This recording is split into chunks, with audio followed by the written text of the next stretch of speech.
Baseball, I'll be watching that game with my daughter, so lots of fun stuff happening. Yeah, all over the state. Have a great weekend, everybody. Enjoy the weekend. Go Storm.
You're watching Fox 35 News Plus, streaming on Fox Local. Well, good morning to you. Welcome into Fox 35 News Plus. I'm Garrett Weimer. Thanks for joining us here on this Friday morning, live on Fox Local, YouTube, and on Facebook. We are starting today with an update on a double homicide out of Vero Beach. We brought you a news conference live the other day when we first got some of those initial details about what investigators have called a crime of passion. We're now getting an update from police. Let's go ahead and listen in as this news conference just begins live in Indian River County. We want to make some thank yous as well before we move on. Indian River County Sheriff's Department, Sebastian Police Department, Indian River Shores Public Safety, United States Coast Guard, the Fire Rescue Team here in Indian River County, FBI, Homeland Security, U.S. Marshals, and the Brevard Sheriff's Office. As you probably know already from yesterday, we do have 2 active warrants for Jesse Ellis, first-degree premeditated murder. We spoke the other day, and I gave you that update as we knew of the day. We were doing some things, I think we talked about it, as far as following up some leads, and also doing the search warrant of his truck. We located some wet clothing and an empty holster and a .380 caliber magazine, .380 caliber magazine and an empty holster. And then we also located a wet pair of shorts and a shirt. In Ellis's truck? In Ellis's truck. At South Beach Park? During our search warrant here at the police department. But from the truck at South Correct. Beach Park? We also located several documents that were indicative of his intention to harm himself or end his life, and we can talk about that as well. One of them said, "Sorry guys," and that was it, and he signed it. But there was a number of documents that were pages long, dating back to early March, mid-March, moving forward, as far as his pain, wanting to crawl in a hole, can't eat, can't drink, can't sleep, that kind of thing. It is possible that Mr. Ellis entered the water around Riamar Golf Course area, like we talked about. and was then assisted later on that morning by Good Samaritans behind the spires. So the spires are the two twin towers, if you will, tall condominium buildings on Ocean Drive, north of that area, down on Ocean Drive by the Ocean Reef Resort. And again, this type of information and what we were doing with follow-up was as we were speaking the other day. With that information, Mr. Ellis should be considered a threat to himself and possibly others.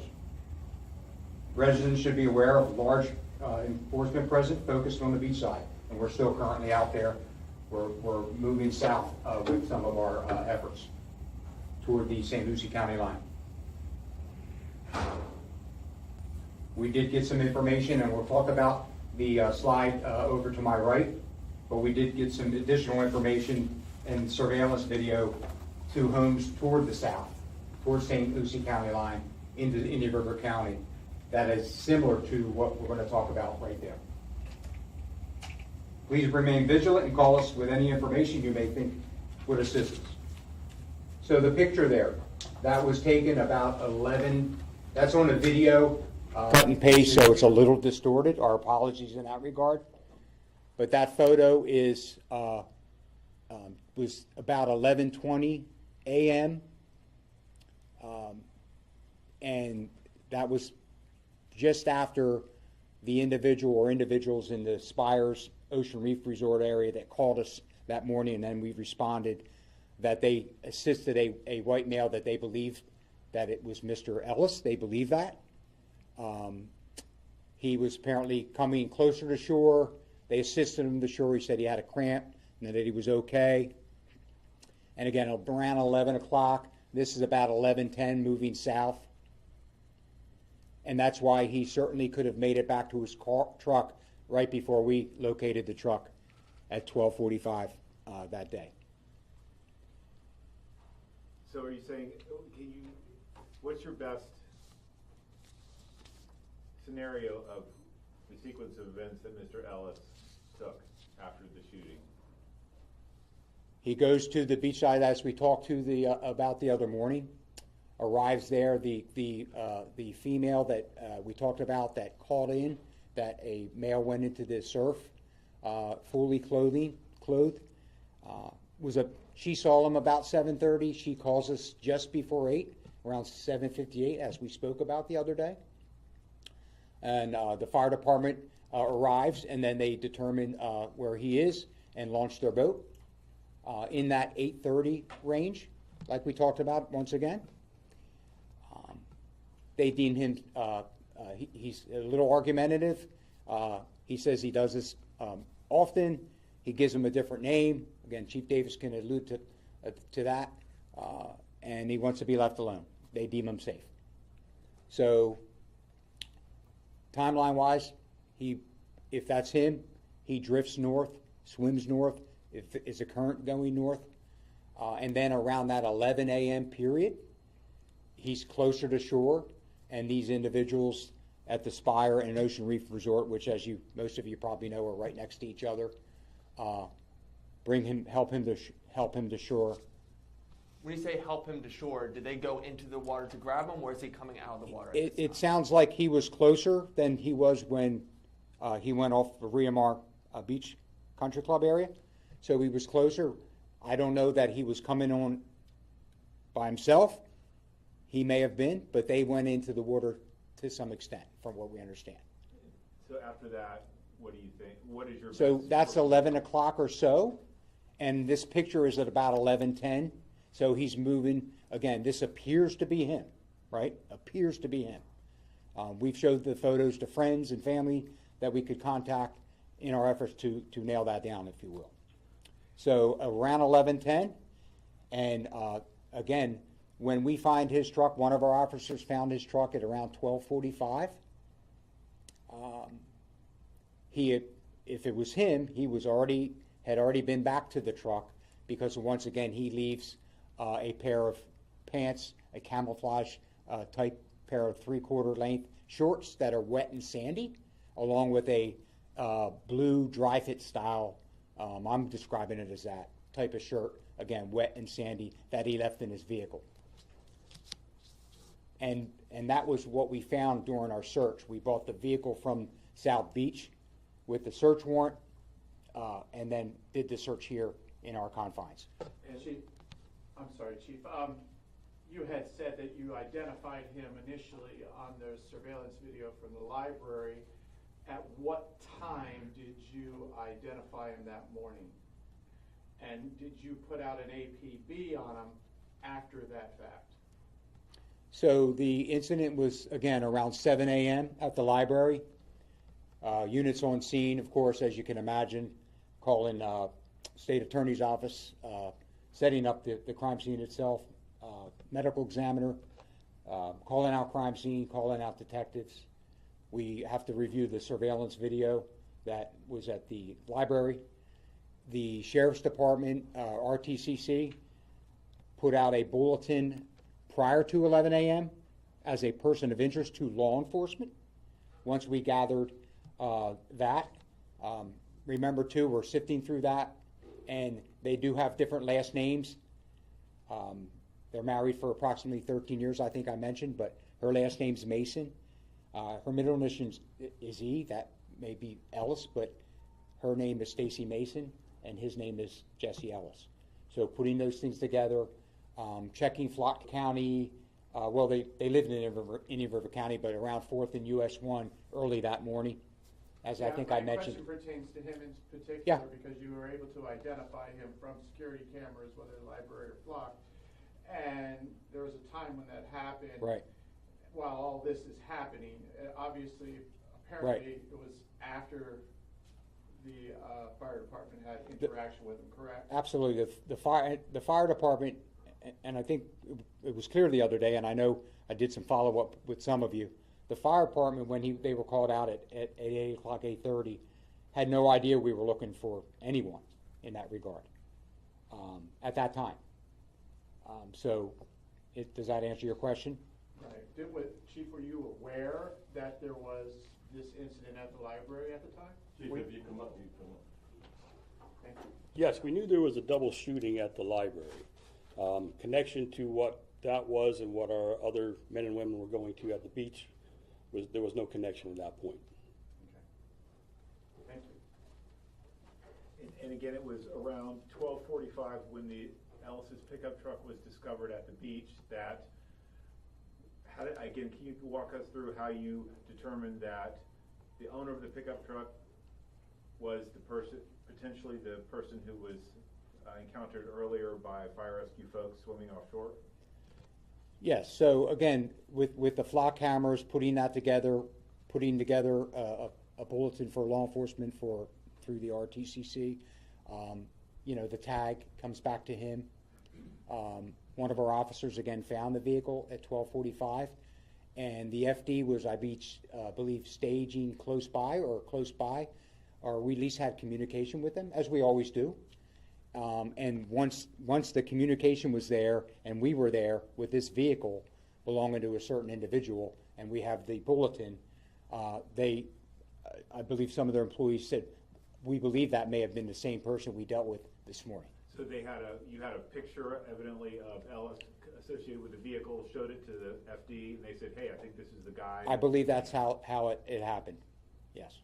Chief, what makes you think that he's still in the county or in the area and not has fled? Yeah, so again, comes back, potentially enters the vehicle, right? Wet clothes, leaves them there, leaves his vehicle there, changes. And again, we bring the vehicle back. He has a lot of stuff in his truck, a lot of stuff, like clothing article, just a lot of stuff, which like maybe he was moving. I know we talked about them potentially working on a divorce and wanting to sell the home. So a lot of stuff, and that's when we found the holster and the .380 caliber magazine. Up until then, when we did the search warrant the night before at their home, and I could share this with you too, he left his, certainly, and I think I said it, a gun enthusiast, a hunter, from what we understand, had a lease up in like Lake City area, the family did.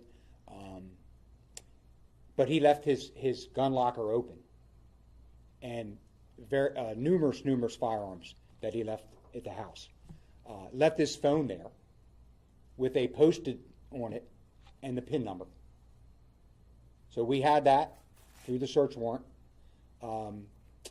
We have his driver's license. We have his passport. He's flagged at any airport with Homeland Security. We have his wallet. We have his credit cards. No activity, nothing like that. Talked to all family members, friends. So we've got that photo. He gets to his truck. Does he change? We had one young man at the beach said he thought he saw an elderly male go in the wooded area just south that attaches north to South Beach Park. And that prior afternoon we did a extensive canine search, Vero Beach and Indian River. And then that next morning, yesterday morning, we bought a dog from Brevard County, a cadaver dog, just to be thorough and do that extra search in that area. And he even went up toward the north city limits by the trails up there before you get to the 7-Eleven on A1A and our city limits. There's that wooded area that there's some trails and such with negative results. So Chief, what is your best guess of where he is now? It really is hard to say, Al, because once again, he has no resources essentially. He didn't drive away. Was he able to get a ride of some sort? You know, we got sightings familiar to this, South County, later that day. South County meaning almost to St. Lucie County. Our people are out there right now getting more. We got a snippet of the video that's very similar to that. We're getting more of the coverage, and we're doing searches. We were out there last night, Sebastian, Indian River, Vero, doing an extensive search as well, because we kind of located an area, South County, toward the county line, St. Lucie County line, that we wanted to look at, and there were several homes. And then there's also, as you probably can imagine, homes that are vacant lots and things that have that needed to be searched. If he's watching right now, what would you want to say to him? We want to say, without question, to turn yourself in. Make it safe for yourself to be turned in, and you know, we're working for justice for Stacy and Danny, as I mentioned at the onset. Simply turn yourself in. Call the Vero Beach Police Department at 978-4600. Call 911 wherever you're at, any jurisdiction you may be, and law enforcement will take you into custody. What is your reaction to what he apparently has done here? Well, it's the reaction is as I mentioned the other day, terribly. The incident is so sad, very terrible. He executed those two individuals, Stacy, his wife of 13 years, and Danny Uli. He executed them without question. It was targeted, as I shared the other day. He had, and that's why it's premeditated. There was planning here. He had information going into it. This wasn't just. It may have been a decision overnight, if you will, but there was planning and moving forward and knowledge of what was going on in his wife's life, if you will, and some of the affair, for lack of better words. So he was just furious that she was seeing another man. He couldn't live with that. It seemed to be that case, and again, a lot of the documents was he was in his essentially a journal, the pain that he was in. Couldn't sleep, couldn't eat, wish he could have done something better, wanted to crawl up in a hole, leaving the count numbers for the kids written down, you know, the telltale, I want to hurt myself, that kind of thing. And this was in the truck? Yes. And again, when we spoke the other day, we were doing the search warrant. That truck, and we have it still, obviously, was full of stuff. So that was his suicide note, would you say? It wasn't direct, Angela, but it, you know, it again lends to where he wanted to harm himself. I have a question for Fire Rescue, the fire department. Yes. Chief, when you saw the man in the water, I mean, he was obviously fully clothed. You knew there was, you know, a shooting at the library. Was there any red flags when you saw this man in the water, fully clothed, a half mile out from shore? No. Our crews that responded to the ocean were different crews than what would respond to the main library. And during the morning times, they're pretty busy, whether at the station or running calls, so they're not really paying attention to the news or the police radio. They're just listening to their dispatch radio and concerning themselves with only their area at that time. So there was no connection at that point. Did you see that this man could have been that far out, be in danger, since, again, he was fully clothed, half mile out? You know, I know he argued with the fire department that he didn't want to come on. What is protocol in terms of just getting him on board since he was so far out? We cannot kidnap someone just because they're doing what they want to do in a public place. He was awake and alert. He was out swimming, from what we know. When our men and women went out there to him, he was wearing a shirt, what they thought was a abrasion protector for swimming, and it was dark in the water, so they couldn't tell what he was wearing underneath. There was no hat, and he explained to them that he was a deep water swimmer. He's out there all the time. He's swimming. Please leave me alone. I didn't call you. I don't need help. I'm not in distress. And our men and women out there said he was alert, awake, not in distress, able to swim, and they stayed there for quite a while until he cursed them out and said, "Leave me alone." And at that point, he detached from the boat, and our men and women came back in. Knowing the events that have just transpired the past couple of days, is there going to be any changes in future protocol if something like this happens? The boat that we were using at that time was a 10-foot RIB, a rigid inflatable boat. It's made for 3 people. We have 2 crew and a passenger, so to speak. If we knew he was a person of interest for a crime, we would not use that boat. We would get with the police department, the sheriff's department, to use larger boats, larger vessels to go out there, because our men and women aren't trained for apprehension of crime. They're out there for rescue. So in this case, they were probably lucky because they weren't harmed, because we don't know if he was armed in the water. They were very lucky that he pushed away and went on his own, and they came back. And I don't know how communication works between, with a situation like this between fire department and the police, but is there anything in the future where if they're still on the lookout for this guy, they would alert fire rescue during something like this?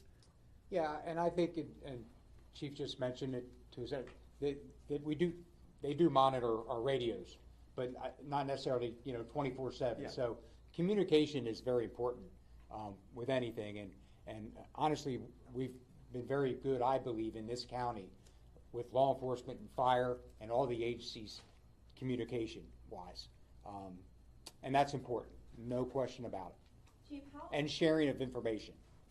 Chief, how common is it for someone to swim 900 yards offshore? Are you asking me? I mean, have you ever responded to anything like that? It just seems a little. Yes, we have in the past, not very often. We have knowledge from lifeguards that there are deep water swimmers out there. They beg them to use buoys for safety, but they do what they want to do. I mean, that's their exercise, that's what they do, and there's nothing we can actually enforce with that.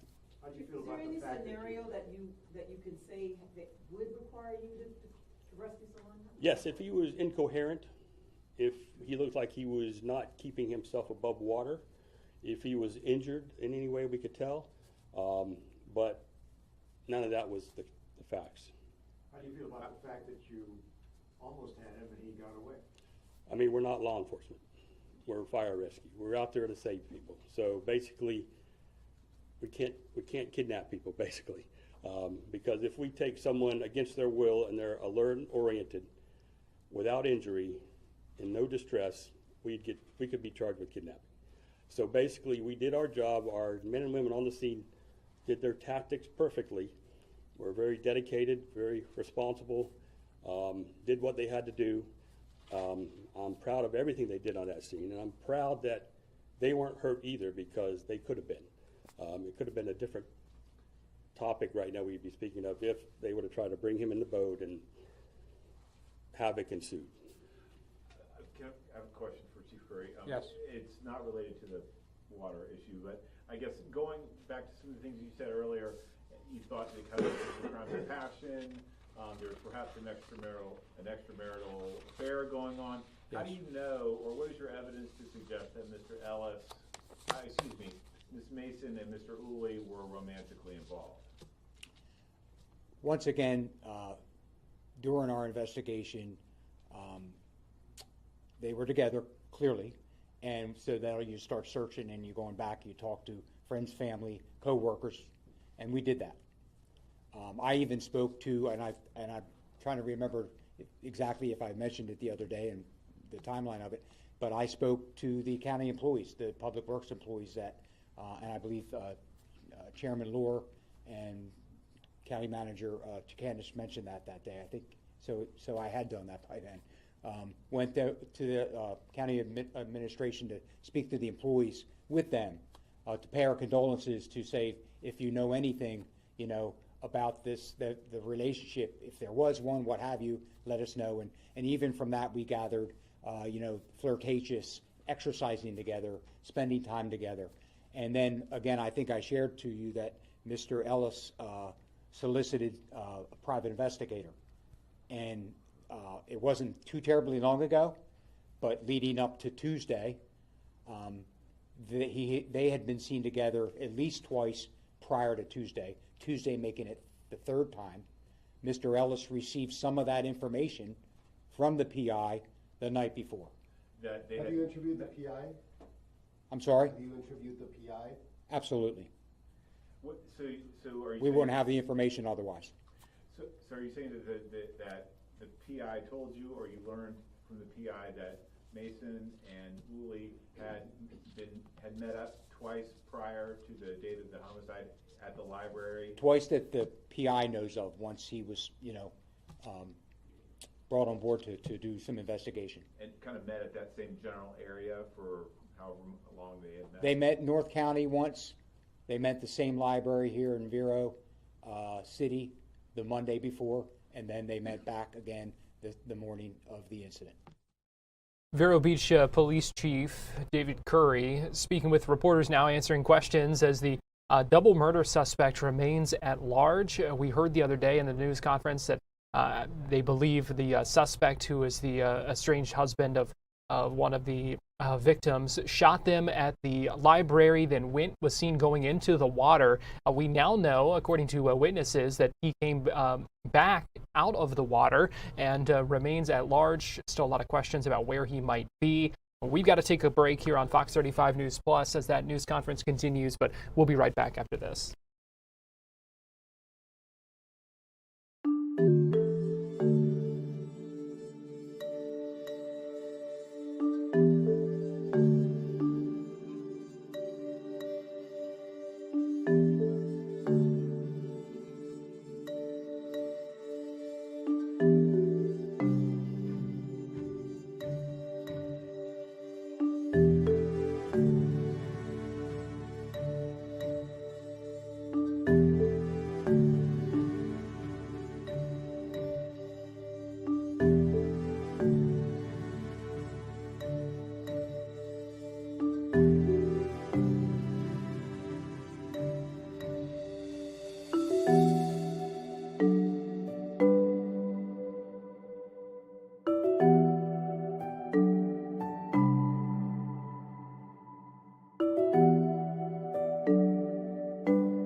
You're watching Fox 35 News Plus, streaming on Fox Local. Welcome back into Fox 35 News Plus. I want to get you back to Vero Beach, where we're hearing from police talking about the suspect in a double murder that remains at large. The search continuing for that suspect, Jesse Ellis, after a double murder earlier this week that investigators believe stemmed from an affair. Let's go ahead and listen back in. That was put out almost immediately. Was that a mistake? People could have been more diligent, could have looked. Now you say be on the lookout. What stage should the community be at? The same one I just mentioned, that they should be vigilant and that he may be a threat to himself or others. Do you think it could have went differently if the initial release saying there's no threat to the community, people would have been on the lookout? They were already on the lookout, and we asked them to be vigilant. We put bulletins out. We explained who he was based on our information of what he had done in a targeted event and the idea of potentially harming himself. That's why we mentioned what we mentioned at the time. Is there any police currently? Because we found and recovered additional information, i.e. the holster. Does he have a gun? Maybe he does now. But we found a holster and a magazine. At what point? And then the clothing. At what point did you determine there was a third person involved in the shooting? Ellis. Oh, you mean? From 7 a.m. on, at what point did you determine? Chris, what do you think? About an hour and a half. Yeah, because again, you got to understand, we got a scene with 2 deceased. We're cordoning off the scene. We're getting all the support units and resources there, and making heads and tails. So it takes a little time, and that's why then, as I mentioned, the Sheriff's Department assisted us with their RTCC. They were monitoring from the get-go. From the get-go, they were assisting, and they helped us with the bulletin to law enforcement at I believe it was like 10:48 in and around that time. How worried are you that he might somehow slip away and you won't find him? We don't want that to be the case for sure. You certainly don't want that to be the case. I mean, do you feel like there is a way he could get out of here without anybody spotting him? You said he doesn't have any money. Yeah, phone, so. You know, if he is alive, I think it's a matter of time, without question. A matter of time before what? Before we locate him or somebody calls us and says, I see him. Again, no DL, no driver's license, no passport, no wallet, credit cards are on alert. You know, all his resources are on alert. Family members, neighbors, co-workers, Was there any community. Was there any evidence of domestic violence between Ellis and Mason that you guys are aware of in the past? Not like physical necessarily at right now, but we're still working and going back, and it was just a relationship. After 13 years that they were deciding that they wanted to have a relationship. Chief, we were by the house yesterday. There was no police by Ellis's home. Is there police at his home now, just in case he could come back?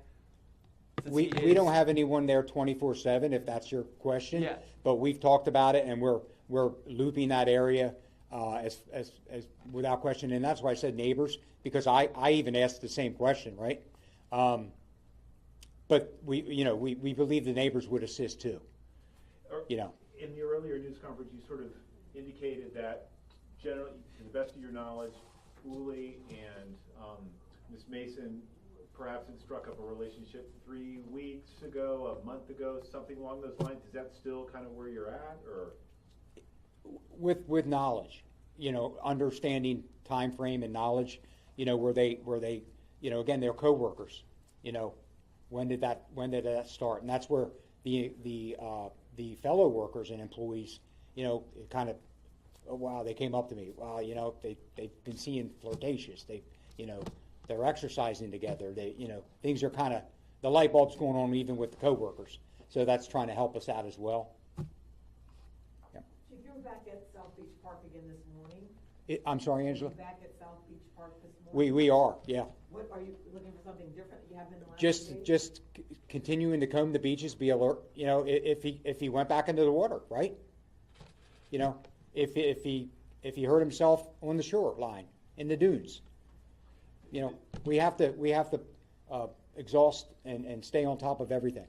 That he's not with us and that he's with us, right?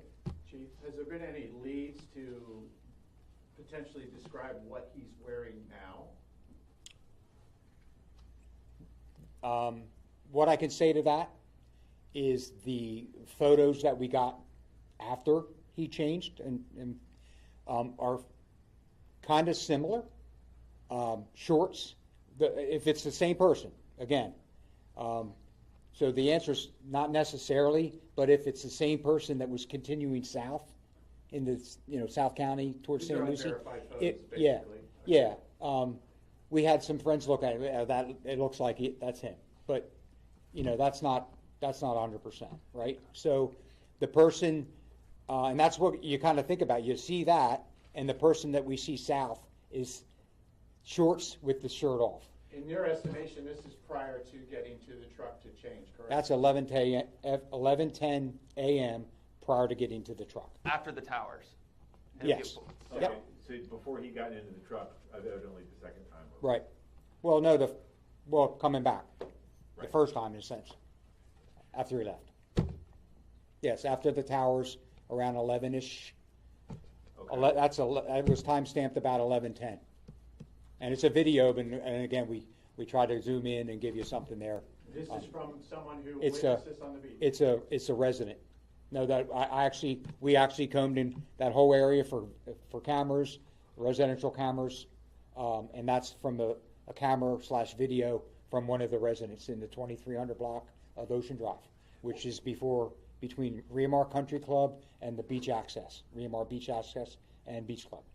What was the general? What do you believe is the distance that Mr. Ellis shot Mason and Uli from? Are like 10 feet, point blank, 20 feet? Yeah, again, going back to the video too, you can't say that's Jesse Ellis, right, when you view the video. We don't know, right? We know two people are deceased. We have victims. We see a figure come up and go right up to the driver's side window. And he's tall, right? So he shoots in the driver's side window, goes around, as I said before, to the passenger side. So it's like as close as me to you? Closer. Okay. Closer, without question. And how many shots were fired? We recovered approximately 21 casings. .223 caliber. Yes. Which were found in the home too, the same, that matched, there were caliber rounds in the home as well when we did our search. So you say you recovered 21 shell casings? On scene. That's a combination of both sides of the vehicle. Yes. Yeah. And the exact branding of the weapon used? It was an AR-15. I'm not sure. What brand? Yeah. And no family, friends, or coworkers have heard from no. Mr. Ellis? No. And is there No, constant contact with him. Is there any reward, like the Crime Stoppers? Crime Stoppers, generally, we have to follow up with them, but there's generally a reward. It's a matter of, if we increase it or work with them to increase it in that regard. And I think I told you the other day, Will, when we spoke, but it was asked Tuesday when we met if the AR was registered to him, and at the time we said we did not believe so. It was his, but it is. We were sifting through again at that time, and it is registered to Jesse Ellis, the firearm that was used. Just to follow up on that, we asked the other day too, with regards to all of the guns and stuff that he has. Yeah. Were you able to verify a complete inventory of his guns, meaning he doesn't have one with him or does? To my knowledge, and I think that's continuing, there's a lot of stuff, including the firearms, but there's no 380.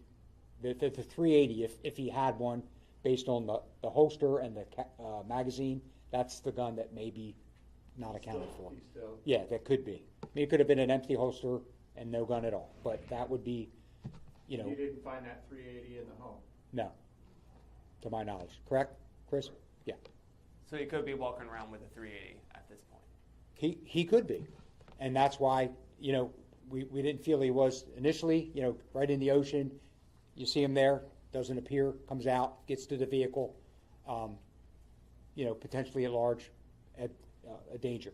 He's left you his cell with his PIN number, account numbers for the kids, all these things. Had he making a substantial withdrawal in the past few weeks regarding all this? That you know of cash? Yeah, and we have eyes and ears on that with our fellow partners with the bank world. Nothing major. Nothing major. We recovered cash within the vehicle, but nothing that's they had a decent amount of money and it's still in their bank account. They had a joint stock account. Nothing that would wow, that's a lot of money. Did he cash a paycheck as opposed to depositing it, or what? That I don't know, but we're on top of the bank. We have a detective that's solely dedicated to all that, as far as the credit cards, the banks, the alerts, the phone, you name it. Chief, how are your firefighters doing, the one who encountered him?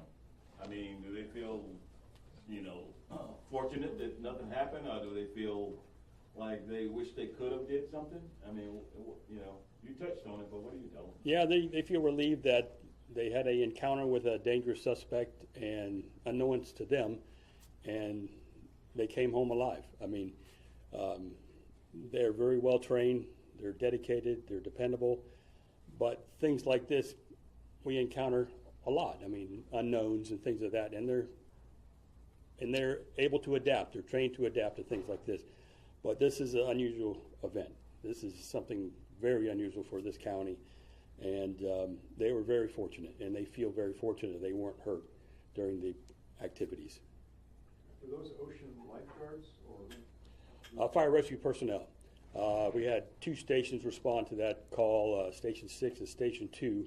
Station 2 is our special operations that does the boats, the diving, and rescue of that sort. So they responded with 10-foot RIB. So they're from the Vero Beach Fire Department, or? Indian River County Fire Rescue. Okay. And that's the station by Riverside Cafe, some of the Yes. that are Yes. local, beachside.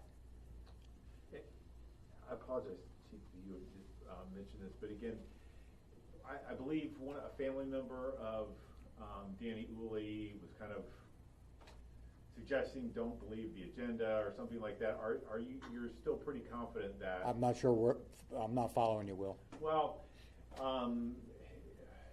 was a little unclear to me, I guess, as well. But again, have you had any interaction with Mr. Uli's spouse, and if she has indicated there was any suspicions that there could have been an affair or something like that? Just trying to nail that down a little bit. Like, obviously, from Ms. Mason and Mr. Ellis's, clearly it seems like your investigation has shown that. But was Ms. Uli aware of any kind of perhaps improprieties that her husband could have been involved in? Yeah, it's not clear. I can tell you that obviously the main concern was the notification of family members. Yeah. In doing so. But and then in follow-up conversations, absolutely, absolutely, and I will, as I always do, follow up. And my follow-up is to pay condolences, as you can imagine. But questions are asked and answers. We get the best we can from an answer standpoint. But if you're unclear, I don't know that I can give you a clear answer. Just remember that. You kind of think right now he's just on foot wandering around toward the South County area of Indian River County. Yeah, I mean, he could be. There's a lot of could be's, right, in that regard. Are you concerned that he might try to get into somebody's house down there and take people hostage? And I mean, are you telling people do not open your doors if you see this guy showing up at your house? Yeah, I think again it all goes with being vigilant, safeguarding yourself, eyes and ears, calling law enforcement, 911. Don't encounter. To your question or point, Al, keep your home secure while you're even in there. I know I do. So, yeah. And you're coordinating with like SLCSO, St. Lucie SO, just in case this gentleman could have. Absolutely, absolutely. And you were asking Chief Johnson about the employees there with the fire rescue, and I'm thinking, and I say it often, I think we all say it often, and we're lucky to be in Indian River County when it comes to law enforcement and the way we work together and call on resources, and of course that expands. St. Lucie, what do you need? Brevard, what do you need? Honestly, any part of the state, what do you need? But within our county, it's a great relationship, and we all want what's best for our community members, the greater good. That's what we all want, and that's a collective effort in getting that done. And again, the best sort of scenario is that you have last sort of picked him up, Mr. Ellis, walking perhaps south of the South Beach area. The best scenario is that we find him fast. No, I mean like after what your investigation has found, after he evidently went to his pickup truck and changed clothes or whatever, yeah. he was last seen sort of appears to be south of the South a very Beach area. similar looking person walking south, and that's why we're literally still vetting that. Chief, there have been things online where people have said to the effect that he had like a military background, Navy SEAL. Can you confirm any of that? Because he obviously... He, as in Mr. Ellis? Yes. I cannot. I've not heard one inkling of that since day one. I've not heard anything like that. Yeah. If someone can come forward with information that we don't know or have, then please do. Did you say, Chief, I know this is going on a while here, but did you say the last time he was seen was walking on the beach, south of South Beach? Yeah, so that again was about 11:10 a.m. So that would have been the last time seen. But connect that point to South Beach, which isn't that far now. That's coming up to Riamar Country Club, the golf course, walking south. So if we have the wet clothing, the sandy wet clothing in the vehicle, again, we didn't find out that until we brought it back and did the search warrant. But last seen right there. Now, we had somebody that told us thereafter, and I mentioned it, I think it was a young 20s male that said he thought he saw a male go into the wooded area. That's why we exhausted that area with canine and cadaver. And that wooded area was near South Beach Park? That's that north wooded section, okay. literally on the perimeter of the parking lot. You don't really know for sure, though, that this is him, do you? It's not 100%, it's, in law enforcement, I don't know how many times, we talk to people and they say, I know it was him. I know it was her. I'm 100%. And they may be. That may absolutely be him with the timeline and everything we're dealing with. But to say 100%, we can't. Yes, Thank you. yes. Thank you all. Have a good day. Be safe. Vero Beach Police Chief David Currey speaking alongside the fire chief as well, talking about what we know about this double murder in Vero Beach, where 2 county employees shot and killed outside the Indian River County Library there.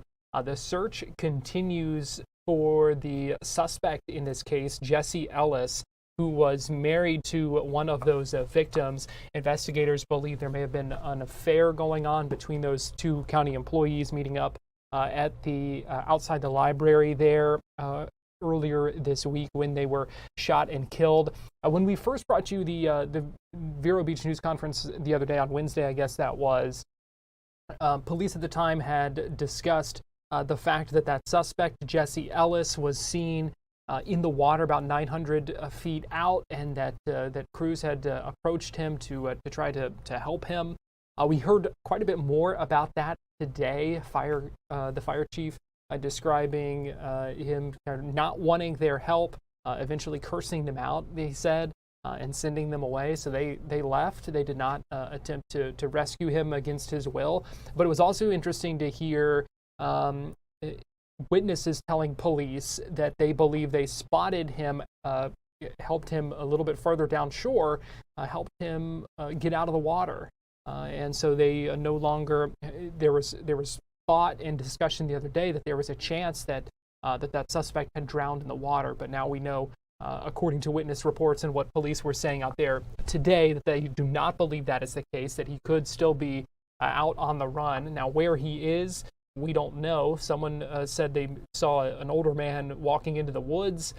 So a lot of questions, but they're urging folks in Vero Beach, Indian River County, to be vigilant. Don't approach him. Call 911 because they also believe he could be carrying a .380 handgun because there was a holster that was found without a weapon inside of it. So still a lot of questions about this, still very much a developing story, but that's the update this morning from Vero Beach Police and the fire department as well, speaking with reporters just a little bit ago as we continue to learn more about this double murder case. There are warrants with murder charges out for that suspect, Jesse Ellis. Right now, we're going to take a break here on Fox 35 News. Plus, we still have a lot to get to over our next few hours, so keep it here on Fox Local, YouTube, and Facebook, and we'll be right back after this.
Fox 35 Storm Team meteorologist Brooks Garner joins me now. And Brooks, we are heading into the weekend. We are. Know a lot of people have been counting down, looking forward to that. Yes, and a lot of people counting down, looking forward to the beach, because this is the last week of spring break for Brevard County schools. They've been out, so today's the last weekday of that, and then this weekend, and a lot of people are going to be going to the beaches. So let's get right to it. This is an important forecast because the beaches, well, they're going to become arguably a little dangerous because we've got a cold front moving in tomorrow afternoon. That's going to make it very windy at the beaches, and that's going to drive up the waves and make for really dangerous rip currents. It's going to make the waves like a washing machine. There's going to be a really high risk for rip currents. Unfortunately, back on March 14th, a 19-year-old man from Winter Garden was killed by a rip current on Ormond Beach, swimming on an unguarded portion of that beach.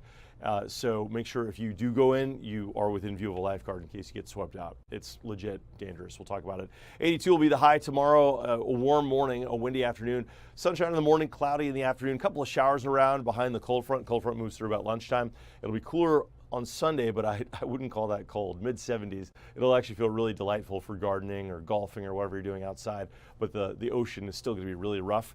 It won't be quite as windy. It'll just be kind of breezy. The winds could gust over 40 miles an hour tomorrow at the beach. Here's a serene view this midday hour at Daytona Beach. Everybody's enjoying it. There is a high risk for rip currents even today, and this is before the front moves in, so you can imagine what this is going to do once we get into the weekend. We'll have 2 to 4 foot waves, and eventually this weekend waves ramping up to 6 to 7 feet at the beaches. Not great surfing though, because it's all going to be confused. It's not going to be a nice long period swell like you'd have from a distant hurricane. It's just going to be a kind of a washing machine out there. Cold front right now across the southeast is what will drive the change. That gets in here about lunchtime tomorrow. So today, Friday afternoon, great, highs near 90. Tomorrow morning will be beautiful.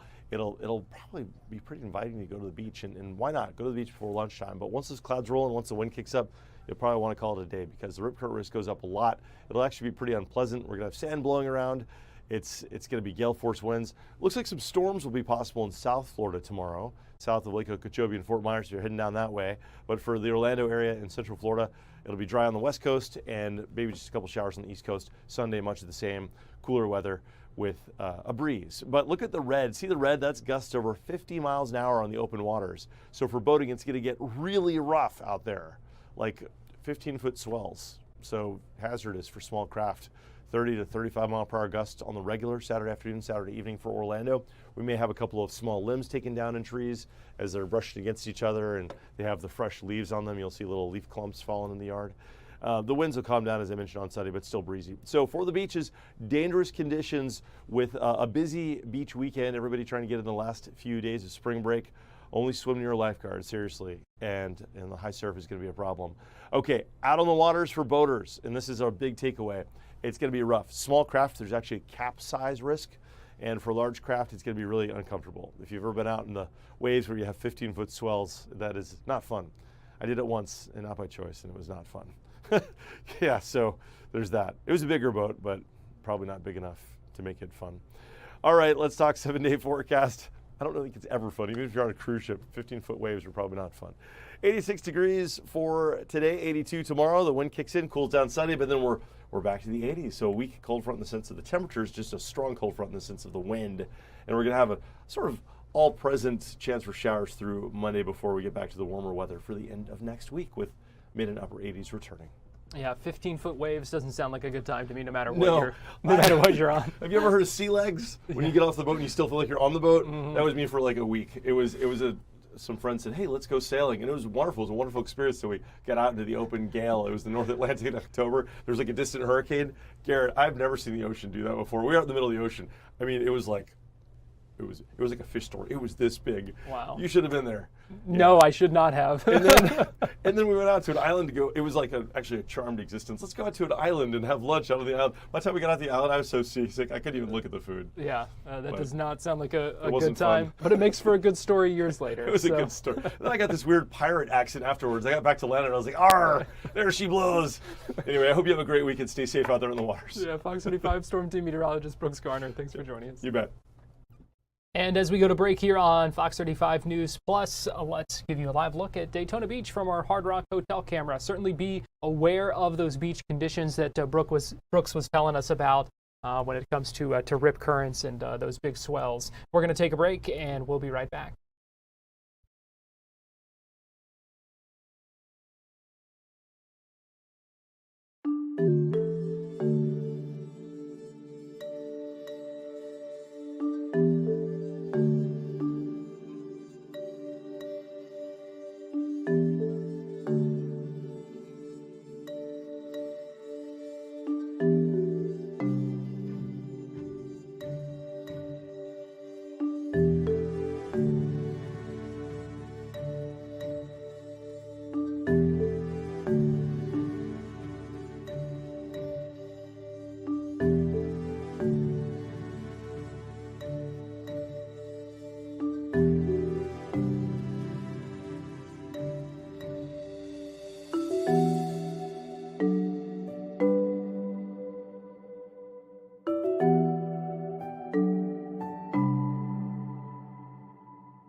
watching Fox 35 News Plus, streaming on Fox Local. Welcome back into Fox 35 News Plus. I'm Garrett Weimer, and thanks for joining us on this Friday afternoon, live on Fox Local, YouTube, and on Facebook. It is noon right now on this Friday. We appreciate you joining us. Going to take a look now at a big decision this week by the Florida Supreme Court to put a stay on the execution of James Duckett. He's a former police officer in Mascot who is accused of killing 11-year-old Teresa Maccabee back in 1987.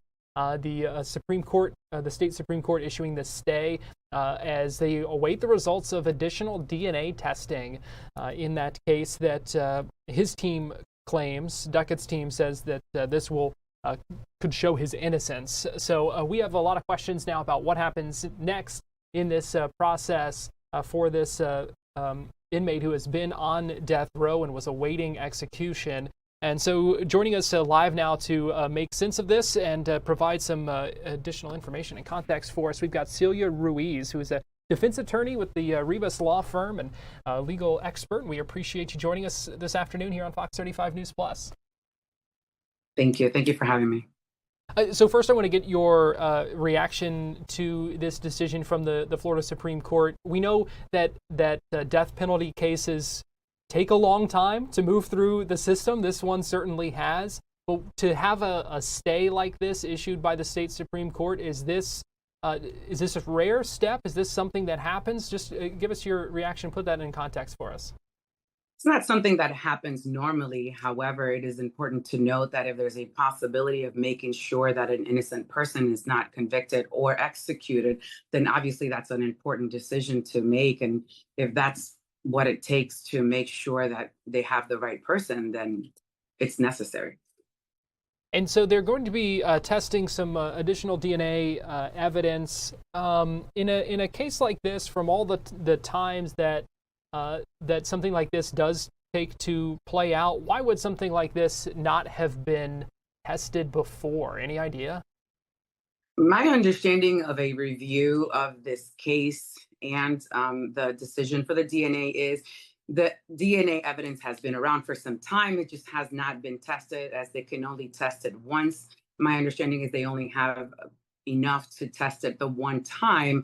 He had the opportunity to have it tested before and decided not to, but with the change in the methodology of how they're testing, they feel that this is the right time to test it. And so what happens now while this is going on? Is everything just on hold, or kind of what's happening right now? What's going on behind the scenes right now?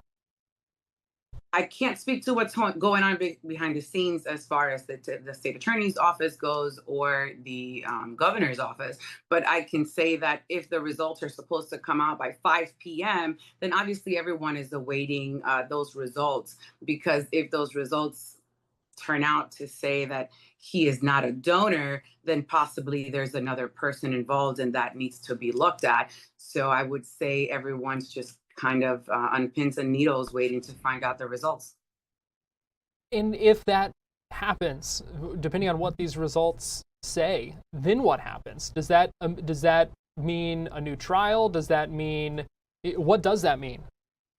It could possibly mean a new trial, depending on what comes out with those with the results, who the donor is. If they're able to determine who that is, there would have to be a review of the facts of the case and the trial that was done. And if the courts determine that the proper thing to do in this case is to order a new trial, then that's a possibility. He would also have a possibility of a post-conviction relief that has been denied a couple of times. So we don't know what the outcomes are. Now, if he ends up being the donor, then that would be a completely different conversation.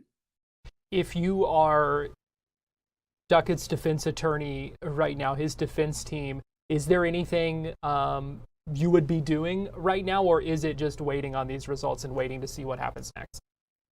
There's not much to be done, in my opinion, right now. The trial has happened and they've exhausted all of the appeals and post-conviction relief motions that they have. So the only thing they can do right now is wait for those test results to then come up with a game plan on how to proceed. And then it is sometimes that we see death penalty cases eventually kind of reach the U.S. Supreme Court. Is there a chance that something like this would eventually reach them as well? That's hard to say. It really depends on what those results come back with and what the next plan of attack is. Right. It's going to be interesting to watch. The status testing, as you said, must be shown no later than 5 o'clock today. The original execution date set for just next week. I know the governor's warrant lasts until April 7th, I believe. And so then if this is something that goes beyond that, that kind of stretches beyond that time window, and nothing really changes, would this be something where we would expect to see a new death warrant signed by the governor? I can't speak for the governor, but I would say, as a prosecutor in this case, if he's not executed and the results come back, they would probably want to send that back. Yeah. All right. Well, Celia Ruiz, a defense attorney with the Rivas Law Firm, we appreciate your expertise. Thanks for joining us today. It's been good talking with you, and we appreciate you helping us make sense of this case and what happens next. Thank you. Have a good day. You too. We're going to take a quick break, and we'll be right back.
You're watching Fox 35 News Plus, streaming on Fox Local. Welcome back into Fox 35 News Plus. I'm Garrett Weimer, and thanks for joining us on this Friday afternoon, live on Fox Local, YouTube, and on Facebook. A big sentence handed down from a judge today in a case of road rage that ended with a deadly shooting.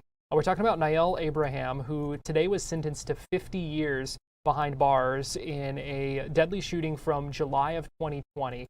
This was something that started on the Turnpike, ended on Orange Blossom Trail and Consulate Drive back in July of 2020, when investigators say Nayel Abraham escalated what had been an ongoing road rage confrontation. Ended up shooting and killing a 45-year-old man, Eric Schnetzer. The sentencing hearing began earlier this month and was finished today with the judge handing down that sentence of 50 years behind bars. After that hearing today, we heard from prosecutor Monique Worrell, who's the state attorney for Orange and Osceola counties, who spoke with reporters about this case. And we also heard from the partner of the victim, Currey McPherson, speaking with reporters about the sentence being handed down now nearly 5 years after the death of her partner. Good morning. I want to begin by extending my sincere condolences to the family, friends, and loved ones of Eric Schnetzer. Mr. Snezer's life was taken in a senseless and preventable act that has left his family and community grieving. No sentence can remove the pain that this family is feeling, and I want the Snezer family and this community to know that the person responsible for his death is in fact being held accountable for the hurt that they have caused. We don't take the loss of his life lightly. Today, Mr. Nael Abraham was sentenced by the court to 50 years in the Department of Corrections for the second-degree murder that arose out of the road rage shooting death of Eric Schnezer. It's not lost upon me that today, Mr. Abraham's family and his community are also grieving his loss. Deadly road rage encounters are becoming far too common. They serve as a painful reminder that anger, combined with easy access to firearms, can have devastating consequences. My office remains committed to pursuing justice in road rage cases and holding individuals accountable when they escalate conflicts into deadly outcomes. Road rage deaths are preventable. When tensions arise on the road, disengage, walk away, choose safety. Make sure that you can go back home to your family and that everyone else gets back home to theirs. Road rage is not worth losing your freedom, it's not worth losing your life, and it's certainly not a reason to take the life of another. So our message to the community is clear. We will continue to monitor and aggressively ensure accountability for road rage cases, particularly when the result is a community member being killed. We will not look the other way if you escalate a situation on the road and then use a firearm. So again, be smart. Road rage is not worth losing your freedom. Everyone needs to remember, if someone cuts you off or something happens that rubs you the wrong way, take a beat, be safe, be courteous on the roads. Do not escalate tensions. And if you happen to be approached in an aggressive manner, do not retaliate, do not escalate the confrontation, and do not use a firearm. Disengage, walk away, choose safety, choose your family, and above all, let's get home safely. Are there any questions? All right, thank you all very much. Oh, okay, you didn't move quickly. I was on. Listen, there's things to be done. Yes. You kind of hit it on the head with this case. We have a few questions about the separate case, if that's okay, with Patrick West. What's happening currently in this moment? Well, it's happening in real time, so I'm not going to have too much to say about that. But are there any questions pertaining to this case? So in line with this, similar to this case, I know there's just, if there's any update you could provide on the OPD-involved accident that took place in January. According to OPD, the state attorney has that. It's been more than 2 months. I know typically it's about 180 days, but is there any update or status of what's going on with that officer in that case? The case is still under review, and as soon as there is an outcome, we'll let you know. Okay? And with regards to the Lutz case, that case is literally in court right now, so once there's an outcome in that, we can go ahead and push that information out to you all. What would it mean, depending on the outcome, to get justice after someone who's been on the run for more than 20 years? Well, I think the fact that they are now back and being held accountable, that in and of itself is to get justice, right? That you did not escape justice, and it sends a message to anyone else who thinks that they can, run off and escape accountability, that eventually we're going to get you. Okay. All right. Thank you all very much. I'm Carrie McPherson. I was the partner of Eric Schnezer, and I am just thankful that this is finally justice for him. We would have never got this far without Detective Savelli and this guy right here. It has been amazing. They have been, yes, justice has been done, and I'm pleased with that.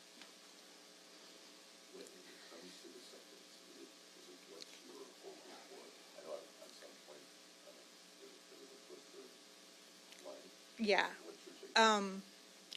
The sentence, 50 years, I'm good with that. I mean, life. I wasn't really thinking she would do life. I mean, but yeah, it's good.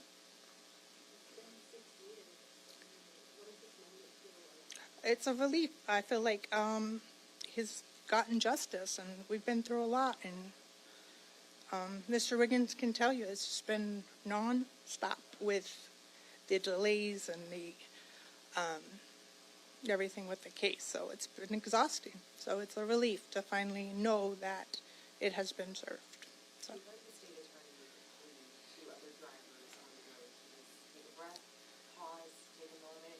Yes. Don't let someone else behind the wheel get the best of you. What was your message? Absolutely, 100%. Just, I've learned so much just from that. Just go on. It's not worth it. It's not worth your life. Yeah, not worth it. Currey, K-A-R-I. McPherson, M-C-P-H-E-R-S-O-N. I was a partner of Eric Schnetzer. Oh, my husband. Yeah. Sorry. Yeah, he was my husband. Not legally. Since 1999, 2000. Yeah. So we have 3 wonderful boys together who are now twins that are 21 and another son that will be 17 soon, in May. So, yeah. Just keep going. You know, be safe and live life, and just always cherish those memories, you know. And like I've been saying since day one, you just never know till it happens to you. So, but yeah, it's a relief today. So, thank you. Yes. In fact, lots of legislation has changed since this case began. I'm not answering anything. Yeah. Yeah. It's, yeah. Thank you. Hearing from the victim's wife, Eric Schnetzer's wife, Carrie McPherson, saying it's a relief to have that 50-year sentence, saying that justice has been served with that. And so now the book is closed on that case, but this is something that she and her kids continue to live with. Talking about the 3 kids she had with Eric and the lives that they are continuing to live without their father. We're going to take a break here on Fox 35 News Plus, and we'll be right back.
You're watching Fox 35 News Plus, streaming on Fox Local. Welcome back into Fox 35 News Plus. Garrett Weimer here. Thanks for joining us on this Friday afternoon. I'll give you a live look right now at the White House, where President Trump here momentarily is expected to speak to farmers. A large group of farmers going to be at the White House for an event today, and he's going to be speaking with them in just a little bit. We'll listen in on that. That's scheduled to begin around 12:30, so we'll see when that actually gets underway, but we will be keeping an eye out for that. Welcome back in. I'm Garrett Weimer. Thanks for joining us again on this Friday afternoon. Tomorrow is another nationwide day of protests against the Trump administration. The No Kings protest, the third day of No Kings protests that we have seen in the past couple of years. Pulling up the map here, there organizers with that organization nationwide say this is going to be the largest day of those protests. And let me give you a look at the map showing a number of those locations in our area, because there are quite a few of them that have protests scheduled for tomorrow. So this is a look at Central Florida here. Zoom in a little bit more. You can see Orlando, Sanford, Cocoa, Kissimmee, Daytona, a number of different locations that are going to be holding these protests tomorrow. I should go ahead and let you know as well that we are planning special live streaming coverage tomorrow, Fox 35 News Plus, that you'll be able to watch on Fox Local, YouTube, and Facebook, as well as we track those protests across our area. We'll also get reaction analysis as those things continue. So you can join us for that tomorrow, starting at 11 o'clock, I believe. We also had the chance earlier today to speak with Michael Nyatt, who is one of the organizers with the Brevard Progressive Alliance, organizing an event. They've got a couple events in Brevard County. Their largest one expected to be in Cocoa, where they're expecting and have seen at their previous events pretty large crowds at those. So Fox 35's Johnny Jackson had the chance to speak with Michael Nyatt about what they're expecting and why they're protesting yet again coming up tomorrow. Well, this is a national movement that's been going on for the better part of the past year. As you may know, the very first No Kings protest nationwide was on June 14th of last year. Across the country and in several foreign countries, it drew about 2,100 separate protests on that single day. Here in Brevard County, we drew approximately 3,000 attendees on that day. No Kings 2 was on October 18th of last year.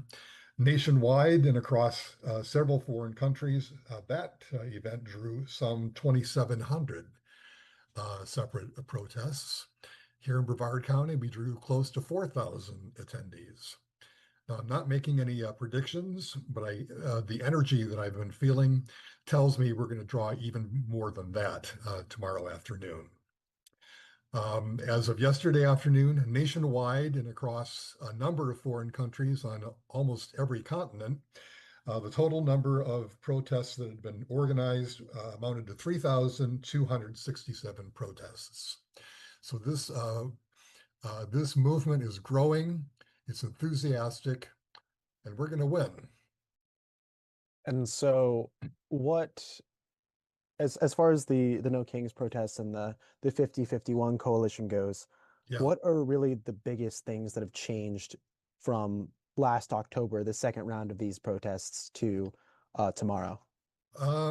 Well, this is a coalition of a whole bunch of different pro-democracy, pro-public interest organizations. I can't even name them all. SEIU union, several other major unions, the ACLU, Public Citizen, 5501, and of course Indivisible, plus a bunch of others. So that part hasn't changed. If anything, we may have attracted even more partners. As far as I can tell, and I'm no expert on this, I would say that we have generated even more enthusiasm and even more determination to stand up against the ruthless fascism of the Trump regime and to defeat it. There's just serious energy and serious determination. to leverage people power to rescue our democracy.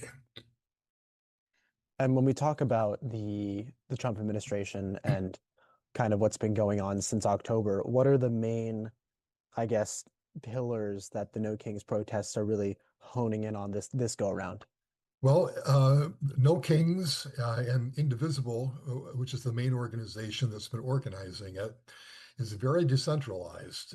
Decisions are pretty much made at the local level. We're given carte blanche to focus on the issues that are most important to us. My spidey sense tells me that the big three probably right now that have developed ever since the last No Kings protest in October would probably be the brutal and murderous ICE and Border Patrol thugs that have been running rampant in Chicago and particularly in Minneapolis.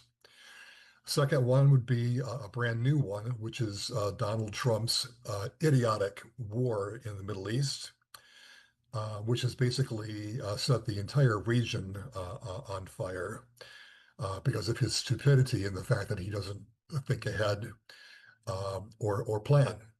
And then I would say, and I'm glad you asked this question, I would say of all the issues that are exciting serious opposition to the regime, I would say the most strategically important one by far is the November 2026 elections, because Donald Trump and his sycophants are determined to steal that election. This is an issue which I think the general public is still largely in the dark concerning. And I would say also that even the news media and the progressive resistance itself has largely overlooked and underappreciated and underestimated the seriousness of this issue.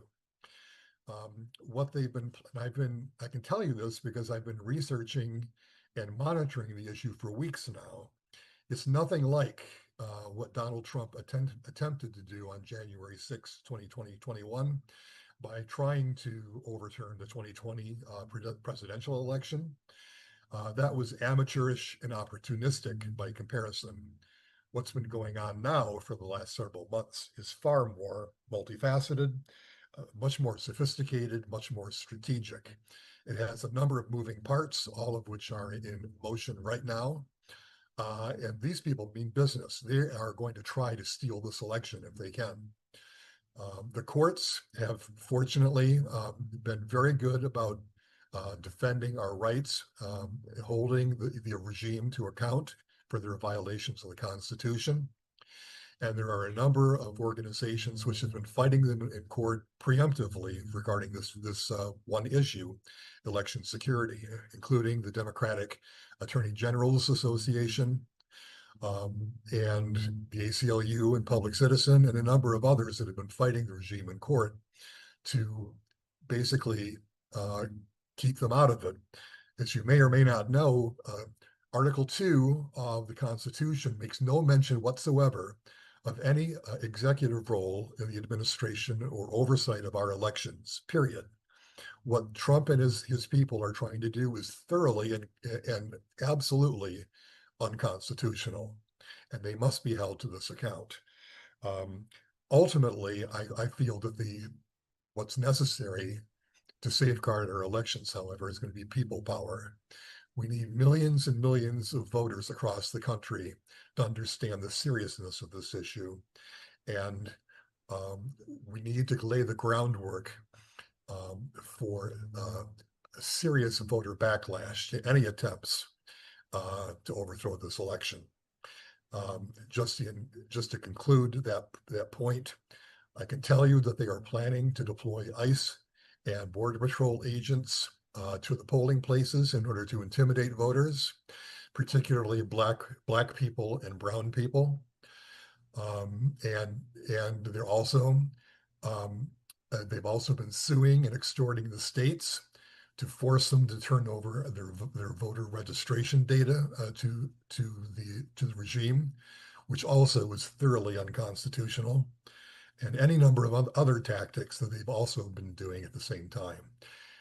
The ICE deployment to the airports is considered a test run to see how ICE functions in a new environment to see how well they might work in voter excuse me, voter intimidation at the polls. So they're testing it out, their program. They're collecting data. They're making adjustments as they go. As I said, it's a very sophisticated and a very strategic operation, and we need to be equal to the task and rise to the challenge. And with these protests happen, at least your protest specifically in Brevard County, happening in a very red district, who voted for Trump, voted for Republicans, and at the federal and state level, what kind of resistance and pushback are you expecting tomorrow? From, you mean like ordinary MAGA voters and like Trump supporters? expecting like counter protests. What's the kind of the plan for that? Well, in addition to the 2 No Kings days that we've organized last year, we've had a number of other somewhat lesser demonstrations as well. We had Hands Off on April 5th.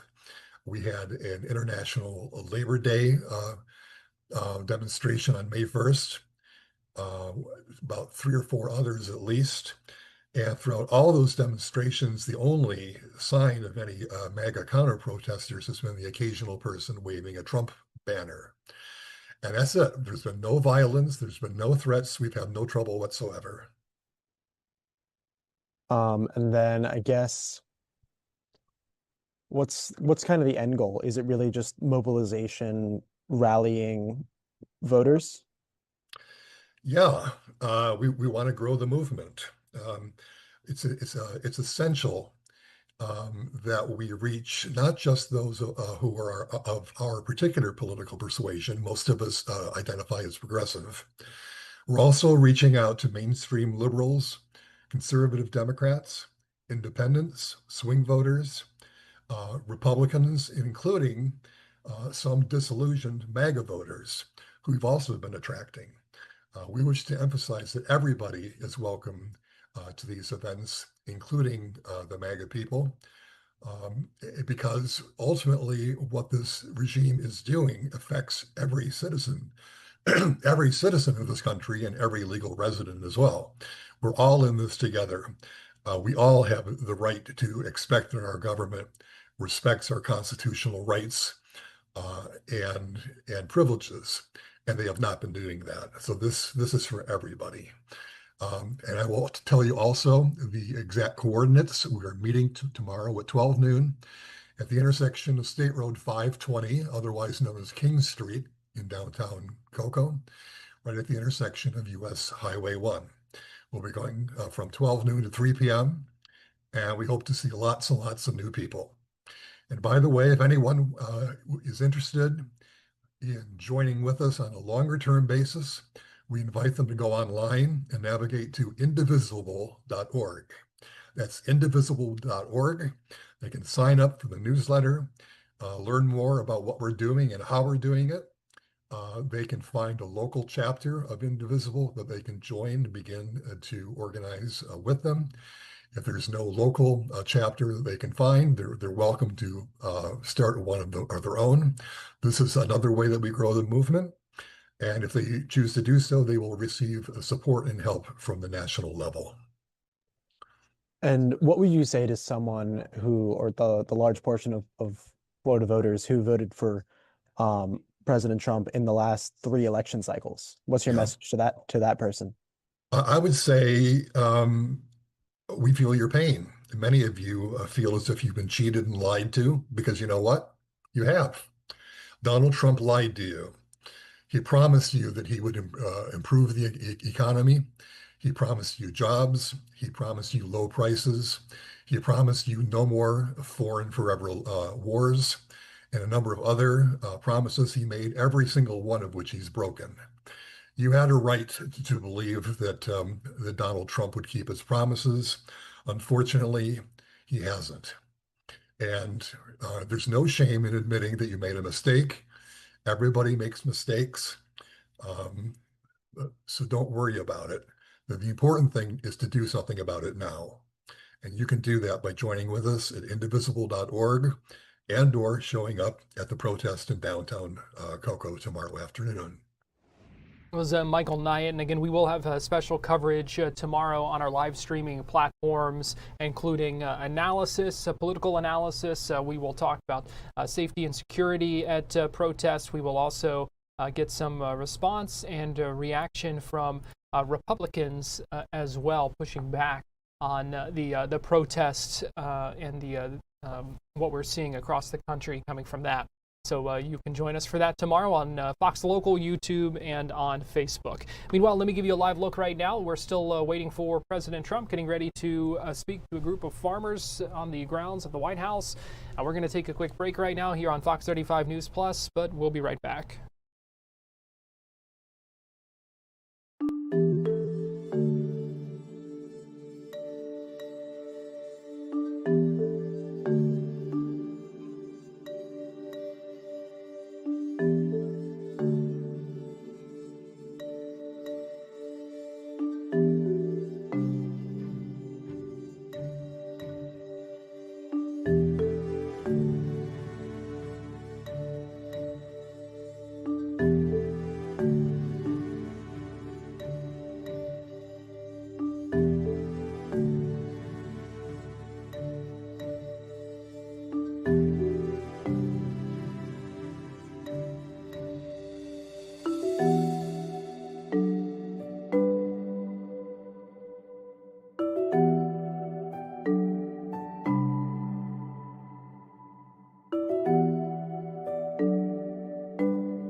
You're watching Fox 35 News Plus, streaming on Fox Local. Welcome into Fox 35 News Plus. They give you a live look at the White House, where we're waiting for President Donald Trump, expected to speak to a group of farmers that's gathered out on the White House lawn. You can see a number of them there. The tractor as well that's positioned right in front of the White House. So we are waiting for this to begin, this event any minute now. It's supposed to scheduled around 12:30, so we'll see when things begin, but we will bring that to you live. Those remarks from the president when that does begin. Meanwhile, we are continuing to follow up on the announcement from the U.S. Department of Justice saying that they are suing SeaWorld over their ban on rollators, those walkers with wheels and seats. This is something that Fox 35's Hannah McKenzie has been looking into for a while now. Fox 35's Hannah McKenzie joins me now. And Hannah, just kind of walk us through these new developments in this case now that the DOJ has filed a lawsuit against SeaWorld. That's a big step. Garrett, this is a huge step, perhaps the biggest we've seen thus far. Obviously, we know the DOJ began this investigation in November following our story that aired following this rollator ban on specific rollators with seats.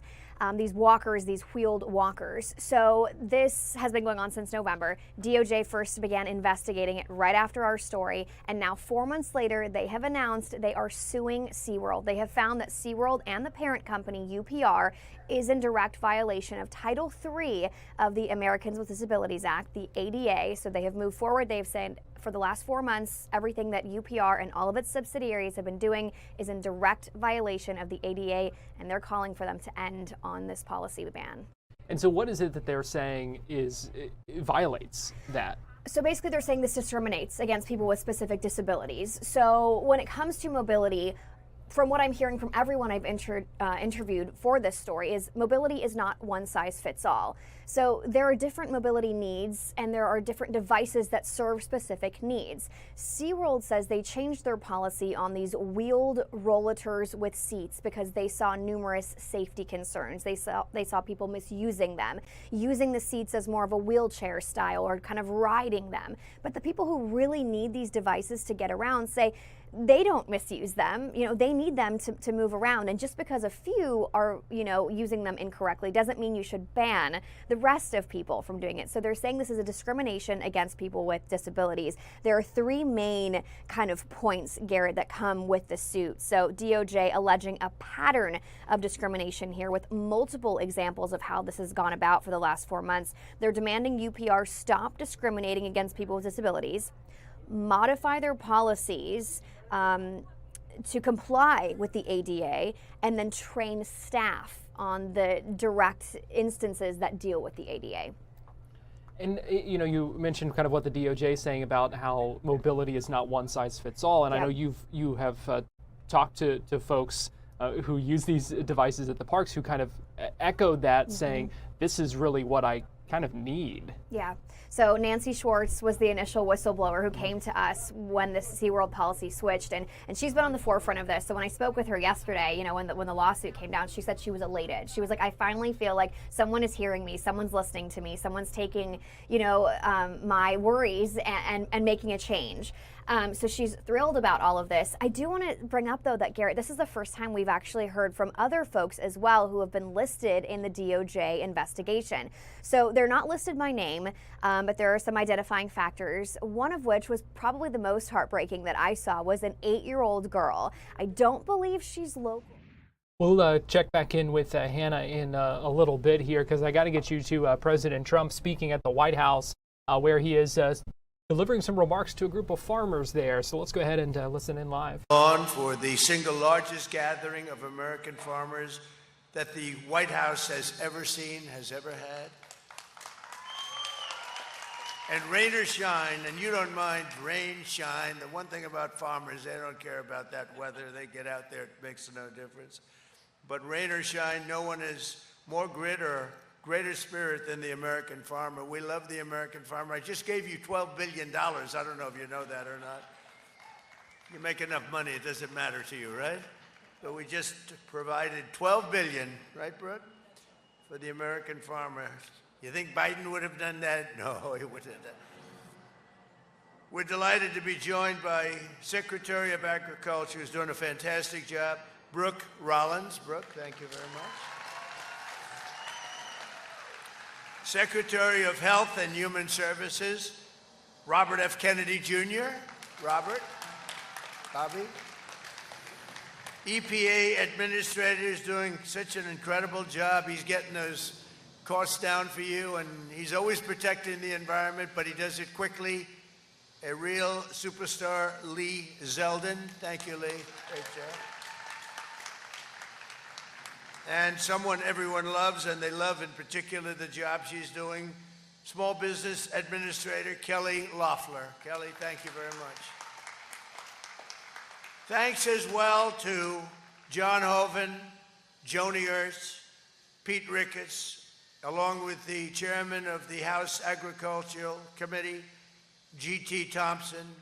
And I tell you, they're fantastic people. That they are warriors. And representatives Jim Baird, Randy Feenstra, Monica De La Cruz, Brad Finstadt, Michelle Fishback, Mark Messmer, Victoria Spartz, Frank Lucas, Tracy Mann, Zach Nunn, Adrian Smith, and Derek Van Orden. They're all out here. They want your votes desperately, desperately. They're only here for your vote, you know that. But they're here because actually they did a great job. Those were people that were the most, I would say, the most aggressive for the farmer, which is what we want. Other than me, they were right in there. I was more aggressive than any of them. But also with us is the CEO of Tractor Supply, Hal Lawton, who will soon open the company's 2,500th store in honor of America's 250th. Hal, thank you very much. It was great to meet you at the Oval Office 2 minutes ago. I also want to thank the president of the American Farm Bureau Federation, Zippy Duval. I've known Zippy for a long time. Zippy's been with me right from the beginning, right, Zippy? From day one, he liked Trump. He said, well, I don't know, but I just had a good meeting with him. I'm gonna go with Trump, right? That was in 2015. And very special thanks to the proud young parents of two beloved American institutions, Future Farmers of America and 4-H. Two great things.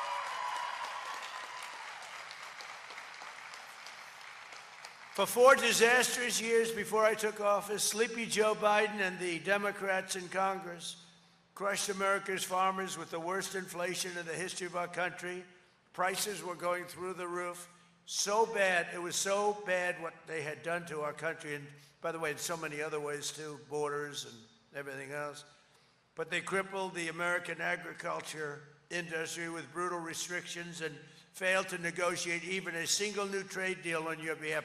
Not one trade deal was negotiated on your behalf during the Biden administration, and we happen to be the exact opposite. We have so many trade deals, we don't know what the hell to do with them. We need more lawyers. But now the American farmers, ranchers, growers, and producers once again have a true friend and champion in the Oval Office. And in my first year back in the White House, farm income has soared by 20% very quickly. I repealed the Biden EPA's ridiculous water restrictions. You had water restrictions that gave you everything but water. Yet it needed a little water. They wouldn't give you it. It was crazy. To keep federal bureaucrats off your land and out of your pockets, it's a big deal. With the help of Republicans in Congress, we passed the largest tax cuts in American history. Already 45% of filers have taken advantage of our new tax provisions with an average refund so far of almost $5,000, a record. In fact, we passed them and people are just starting to see how important they are. It's amazing what's happened. The numbers are, they're reporting that it's much more money than I thought. I tell you, I call it the Great Big Beautiful Bill. Is a great big beautiful bill, and it's especially in terms of your tax refunds and your taxes, because it's the lowest tax we pay. It's the biggest tax reduction in the history of our country. It's also the biggest regulation reduction in the history of our country, which as farmers, you know what that means. It means a lot of good things. We made the small business tax deduction permanent, benefiting 98% of America's farmers and ranchers. And thanks to bonus depreciation, farmers can now deduct 100% of the cost of new tractors and all equipment in the first year. In other words, you buy a tractor, you deduct the whole price. Normally it goes over a 38-year period. This is slightly better. You got these tiny little deductions that weren't even worth it. Now you can do it at one time. Only Trump could have gotten you that one. That was a big thing. And in the first term, you know, we had the greatest economy in the history of our country in the first term. We are blowing them away right now. And by the way, we're doing really well in Iran, just so you understand. You know, I mean, how good is our military? How good is our military? Very importantly, we saved 2 million American farms from extinction by virtually ending the unfair estate tax. We've ended the estate tax, or as they call it, the death tax, and you can now keep your family farms in the family. We had a problem. See, these are all people that are clapping that love their children. If they didn't love their children, they wouldn't care about what I just said. But most of you, does anybody not love your child? Because that would be the one person that would have clapped the other way.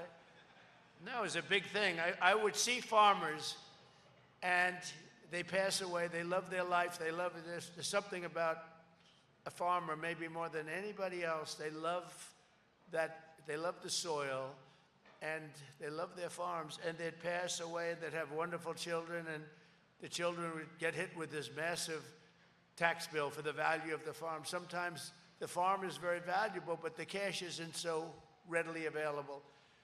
and they'd go out to a bank and they'd borrow money and they'd borrow and borrow and borrow to pay the tax. They'd be working for 20 years to pay it off. If they had a bad season, they'd lose their farm. We lost it many, many times. And you'd have actually many, many suicides over it. They would actually commit suicide because they couldn't stand the concept of losing their family farm. And I ended the death tax or the estate tax on family farms and small businesses. So I think you're appreciative of that. It was a terrible thing. It's too bad that so many people in the past couldn't have taken advantage of it, because it would have made a lot of happy people out of people that really have had a miserable life. When they lose their farm, they're never the same. They're never the same. And I hope our farmers never forget that every single Democrat in Congress voted against all of the provisions I just mentioned, including the estate tax. And Republicans, all of these Republicans have stood strong and fought hard and gotten it. But the Democrats voted against every single provision that I just mentioned, including the tax reductions and including, frankly, the estate tax. But we delivered. The Republicans delivered for the farmers, and it was not easy because the opposition to farmers by Democrats is very strong.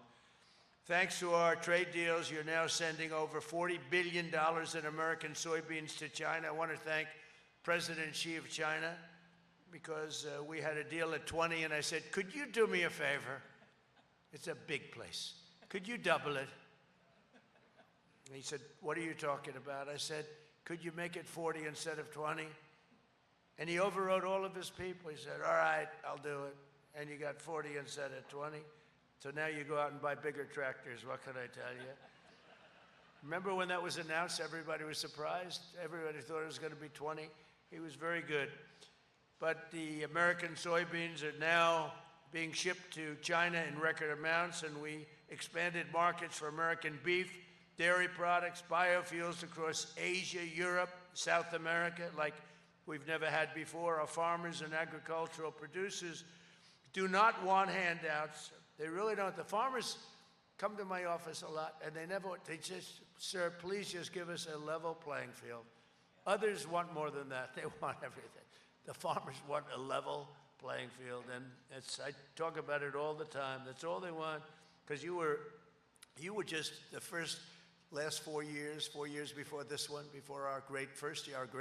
We have records in so many categories, but during the past administration, you were treated really badly, and you were treated badly by the world because you had nobody that cared about defending you. But you want that fair shot and a level playing field, and I'm giving that to you, and I think I'm actually giving you much better than a level playing field. I'm giving you a field that goes like this. Makes it a lot easier for you, the things that we've done. And to further help farmers recovering from the Biden catastrophe, we use money taken from tariffs. The tariffs, we've taken in hundreds of billions of dollars from the tariffs. And as I said, we gave you $12 billion in farm relief, and that happened just recently because you were hurt by certain countries unfairly. And I said you were unfairly hurt, and we gave you $12 billion, and that made up for it. I'm also asking Congress to quickly pass the new farm bill, and today I'm promising to request additional farm relief for our great patriots in the next funding bill. So we have you taken care of in both instances, and we're pushing very hard for the new farm bill. The Democrats fight us. I don't know the Democrats fight us on farm bills, and they always have. They are not your natural politician. Any farmer that votes for a Democrat is crazy. They are brutal on the farmers. One of the Americans benefiting from our policies and new market access is Joel Vyrek, a fourth-generation farmer from Woolwich Township, New Jersey. Joel, he really has a great story to tell. Please, Joel, come up and tell that story.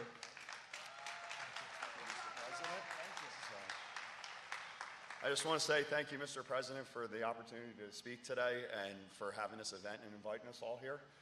I'm a vegetable farmer from Woolwich Township, New Jersey. We farm a few hundred acres where we specialize in Jersey fresh tomatoes. I do that along with my family. Also, I guess most importantly today, as you spoke about the farm bill, urge Congress to pass a farm bill. It's vital to everything that we do. Everything from financing to crop insurance, and it's vital to the USDA and the farm credit system. Also, we appreciate the bridge payments, your policy on trade, everything. It's going to help strengthen what we do. So I just want to thank you again for just everything you're doing to make America great again.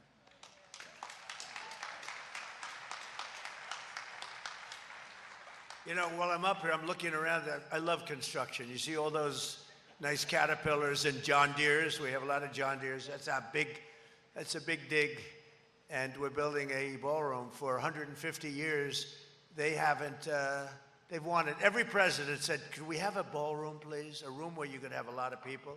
So when the president of China, France, when somebody comes over from the UK, including the king, we have the king coming over very shortly, and King Charles. So we can have like a large room, because the White House is incredible, but it never had a ballroom. And we're building, that'll be the finest ballroom anywhere in the world when it's completed. And I'm just looking at the construction. In fact, if you don't mind, I'll walk over there and look for a little while. Then I'll come back and I'll continue to speak. I love construction. I love building beautiful things. But you're going to have something really tremendously. And thank you, Joel. And every day we're looking for new ways to support our farmers, reduce your costs, and to help lower the price of food for the American family. Last month, we issued a major new rule declaring that farmers have a right to repair your own equipment. Can you believe that one? And that action will save the typical farmer up to $30,000 on major repairs. I mean, I heard about this. I said, you got to be kidding. You don't have the right to fix. These guys can fix anything, but you didn't have the right to fix your own equipment. We ended that rather quickly, and now you do. And I did another thing, and I'll explain it in a second, because we had a ridiculous Washington restriction called the so-called diesel exhaust fluid requirement. Do you know about that? It was a basic disaster. Today, we're announcing new guidelines drastically limiting these ridiculous DEF rules, saving farmers and consumers billions and billions of dollars. And when I was in Iowa recently, I met a man who was the chairman of John Deere, great company. And I asked him, I said, could I ask you a question? We cut a lot of the restrictions, almost all of them, on cars. What have we done for tractors and trucks and different things that you use on the farms? He said, sir, they never got to us. They never did that. I said, well, we're going to have to, that was about 2 months ago. We've worked very hard, and Lee is working on that. It's a top priority. I told him, Lee Zeldin, a top priority. So when you buy a tractor today, you spend 50% of your time fixing the environmental impact statement garbage that's on the tractor. In fact, I buy a lot of things that having to do with farm equipment, where I own clubs and other things. And I said, give me 10-year-old equipment. Do you have any 10-year-old equipment that hasn't been used yet? And whenever they had it, I would buy it, because it was much better than the new stuff, which has so much environmental nonsense on it that it ends up costing thousands of dollars more to produce, and it doesn't work well. Too complicated. And then you'll get somebody that is a farm worker, and he's looking at heavy computerized environmental equipment, and you have where the tractor will turn off if the environmental equipment isn't working. It was an automatic turn off. It did absolutely nothing for the environment. It cost you $6,000, $7,000, $8,000 a machine. And to save fuel, many of you are working over massive deposits of fuel. To save a quarter of a glass of fuel, this much, just a little bit, they'll have 2 extra computers in it that never worked. And I said to the head of John Deere, is this a good thing or a bad thing? He said, sir, you have no idea how bad it is. It's made our tractors so complicated. You need a major degree from MIT in order to turn on a tractor. We want to go back to the old way, sir. And I said, I agree with you 100%. And we are working very hard and very quickly to get rid of the horrible chains placed on tractor suppliers. That's a beautiful tractor. That's a gold tractor. Somebody had me in mind. What's that all about? A hell of a tractor. I'm looking at this. That's a good one too, red, white, and blue, but somebody really hit me with that one. That's beautiful. Well, but so we are going to be, Lee, I think we can say, I know you're in the process, cutting out massive amounts of nonsense that are mandated to be put on your tractors and all of your trucks that costs you a fortune. And I know that they're going to do this, and I asked him, you got to promise me one thing. You're not going to take it in profits. You're going to lower the cost of a tractor. I want you to lower the cost, and if they don't lower the cost, you'll let me know, and I'll have to do a big number in those companies, okay? Because they're going to be able to very shortly produce a bigger, better tractor at substantially less money. It's going to be better. It's going to be a better tractor at substantially less money. It's going to be more reliable. It's not going to be turning off every 15 seconds because a computer went haywire that you don't need. You're going to have a better tractor for less money, but I want John Deere and Case and all of their great companies, Caterpillar. I want all of them. Got a lot of Caterpillars in there all over the place. I look forward to seeing them later. But I want these companies to give it to you in the form of lower tractor and equipment costs. And I think it's going to have a huge impact. And Lee, when you do this, I really want you to mandate to the companies to sell the equipment cheaper, not to get the same price and make a spread of, could be $6,000 or $7,000 a machine. So we'll work on that together, okay? Thank you very much, everybody. I think it's going to be a great thing. We're working on it very hard. So Americans love our farmers, and to make it easier for consumers to choose products raised by ranchers like Michael, we recently announced a brand new food label. It's Product of the USA. I love that. Product of the USA. We have another one called Made in the USA. That's better for a car. I like US product for the USA. I hadn't heard that, but it's good.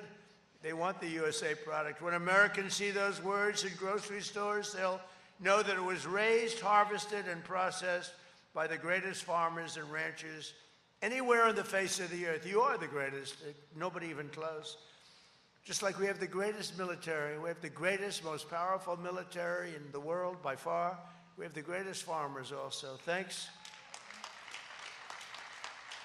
And thanks to your hard work and incredible productivity, we're slashing the prices of key staples for American families. The cost of cheese, butter, potatoes, and fruit, many, many other products is lower today than when I took office.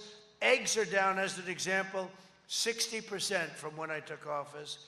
And we have others coming down, and beef is starting to come down. Beef was, it was an amazing thing. I was told by Brooke, I said, I don't really believe it. They wanted to have less cattle in the country for environmental reasons. You know what I'm saying?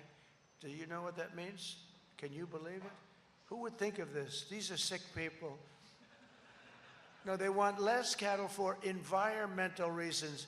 It has something to do with gas permeating throughout the air. And we actually, and that's what happened. And these, the number of cattle was way down. I said, what happened? They were mandated, they were restricted for that reason. These people are crazy. But anyway, we got rid of that one too. That was an easy one. You know, if I said this 10 years ago, 15, 20 years ago, people wouldn't even believe what I'm saying. It's like men playing in women's sports. Would you believe we have an argument over that? Men playing in women's sports. Did you ever see the weightlifting record? It stood for 19 years. Women, great women athletes, they get up there. And then a man came along who happened to transition, and the record was broken by 119 pounds. And he was a bad weightlifter. It's true. He was a failed male weightlifter. He shattered the record. I would say that's not good. So we're bringing all that back to normalcy too. And look what happened at the Olympics. The Olympic Committee, the heads of the Olympics just announced there will be no men playing in women's sports. Who else could have done that? You think that was easy? That wasn't easy. That was not easy. It's probably, you know, they say it's an 80-20. No, I think it's a 99-1 issue, and nobody can find the one. To help lower gasoline prices for farmers and consumers, this week I issued an emergency order to allow immediate sales of E15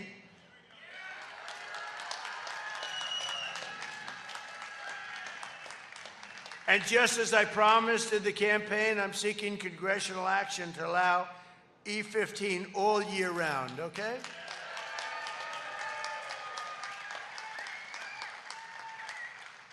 And I'm trusting Speaker Johnson and Leader Thune, they're two good men.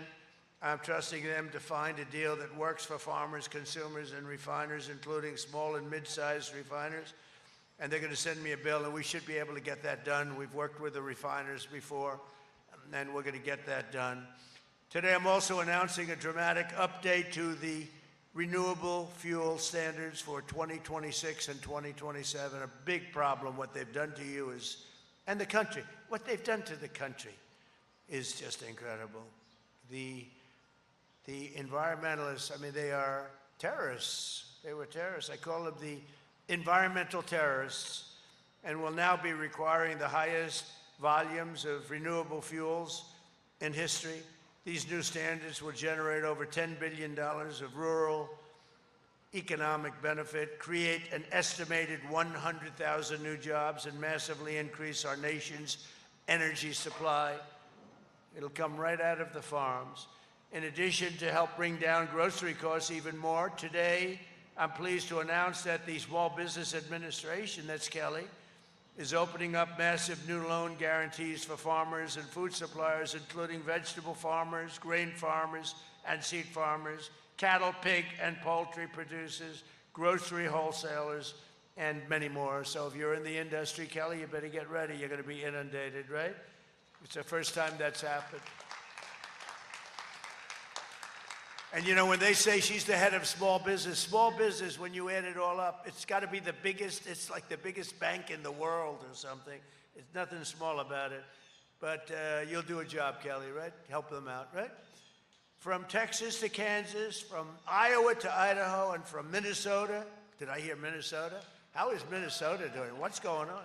What's going on in Minnesota with that crazy governor, that crooked, corrupt governor? How about the Attorney General? Do you think he's a dirty cop? You think he's a dirty cop? All right, we'll get Minnesota back. We'll take it back from Somalia. Now, do you believe these people come from Somalia? They have nothing. It's not. They come. Somalia is considered the worst country. It's not even a country, like the worst country in the world. The worst. They come over here, and they steal $19 billion. We'll get it straightened out. It's happening. Our vice president is in charge of a new division. It's called the Fraud Division. You know, if we straighten out half the fraud that took place in this country over the years, we'd have not only a balanced budget, we'd have a big surplus. So we're going to get it done. We're going to get it done. But from Minnesota to Mississippi, we're lifting up our hardworking farmers and ranchers and growers, and we're putting more money in American pockets. We're going to prove that the golden age of American agriculture is right here and right now. And I want to ask, just if you would you come up and say something? Because I'll tell you what, come on over here. This is a great farmer. Would you just tell your quick story, please? Yes, sir. Thank you, Mr. President. My name is Michael Cliver, and I operate my family's ranch in Westfield, Pennsylvania, Doble Circle D Farms. And the work that you guys have done, it's unexplainable how big it is for the American farmer and the next generation that don't have to headache and don't have to worry about the death tax. It's astounding what you guys have done. It's absolutely spectacular. And also the working family tax cut policies, that allowed us to get my daughter a Trump account, and we can teach her fiscal responsibility, compound interest, and investment, and plan for her future. And it's just absolutely astounding what you've done with that. Also, your energy policies. Up in Potter and Tioga County, Pennsylvania, the gas companies are leasing mineral rights again actively, and that's putting money back into the farmers' pockets up there too. So for all that, I applaud you and thank you, Mr. President. I'm glad I called him up. I didn't know who the hell he was. He's standing up. You know, he's standing. We went through one, and I said, there's another guy, but they don't have anything about. But you did it. It's an extremely good job you did, huh? Wow. Thank you very much. I do want to say, do you mind if I step over here and just look at that tractor for a second? Because I assume it's a gift to me.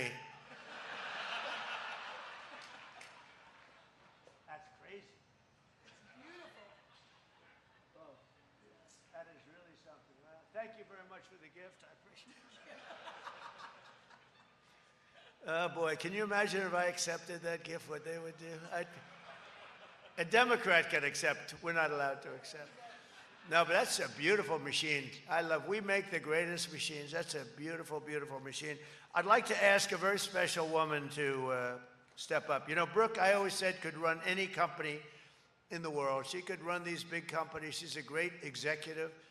And we've talked about it. My wife's actually said, you know, Brooke could be an executive anywhere. That doesn't mean you're leaving, okay? No. But when I had a chance, I said, what about Department of Agriculture? I had no idea that she has like a PhD in agriculture. She went to school on agriculture. I would have put her there even if she didn't. But she's so highly trained, and she loves it, and she loves the farmers just like I do, and ranchers and everybody else having to do with this very special world that you live in.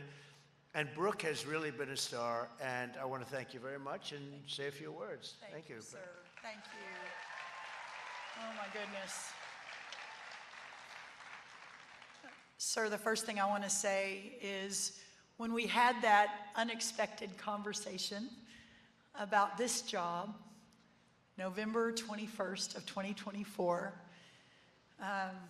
I've often said that sometimes you have plans for yourself, but then God and Donald Trump redirect your plan. 1 year in, I can't tell you the honor, the joy, the blessing of getting to fight every day. There is no better job than this. Even President, I believe, there is no better job than being your 33rd Secretary of Agriculture. And Mr. President, thank you for your trust. It's just incredible. Not in our lifetime. The President and I on our walk over here, we're talking about how the farmers, the ranchers, rural America, we are your people, sir. From the moment he came down the golden escalator to today, no one has stood more proudly, more strongly, more courageously for this man, this transformational president at this moment in our country's history than you all, our farmers and ranchers. I want everyone to get to their feet and just thank him for what he has done for our community, for our farmers and ranchers. He's the best, the best. I never cry in trouble, but yeah, I'm so grateful. So grateful. A couple of other really special people. I know we have some friends in from Pennsylvania. We have some amazing Amish farmers. And I started thinking, I maybe shouldn't do this because I don't think they like the recognition, but they drove all the way here. If they're willing to stand up, let us thank you for making such an effort and your wonderful support for our president. I was told that even a new dress was made for this event, and I know this is out of the box a little bit for you and your amazing community, but I know on behalf of our Pennsylvanians and others, we're so grateful for you and your leadership. I also want to do a big shout out to Senator Hoeven, Senator Ernst, our congressman, Senator Ricketts, who fought so hard to get rural America in the one big, beautiful bill. U.S. Secretary of Agriculture Brooke Rollins speaking right now at this event where President Trump and others are addressing this large group of farmers on the south lawn of the White House. We're going to step aside, take a quick break here on Fox 35 News Plus. We'll get you back to the White House on the other side of this break.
You're watching Fox 35 News Plus, streaming on Fox Local. Welcome back into Fox 35 News Plus. I want to get you live back to the White House right now. We're hearing from Secretary of Agriculture Brooke Rollins and also hearing from President Trump at this event with a large number of farmers on the south lawn of the White House. Let's go ahead and listen back in. And we just couldn't be more grateful. God bless you, Donald Trump. God bless America, and God bless our farmers and ranchers. Thank you all. Thank you, sir.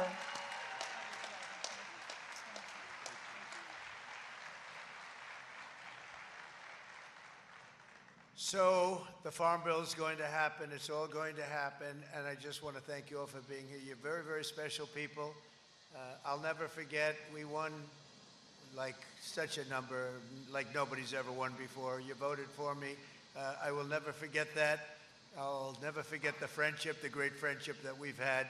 And we've got a lot more to do, Brooke, and we're going to do it, and we're going to get it done very fast, very, very, very fast. And thank you all for being at the White House. Thank you very much. Bye.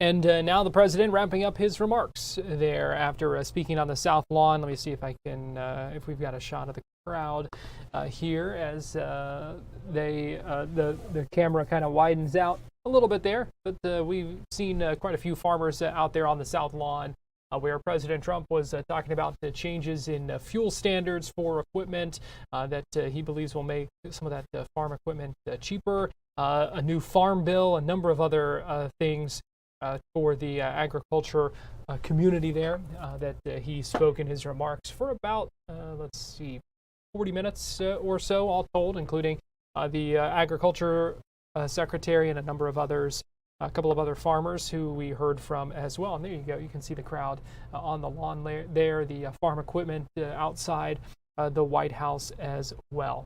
Right now, we are keeping an eye on that.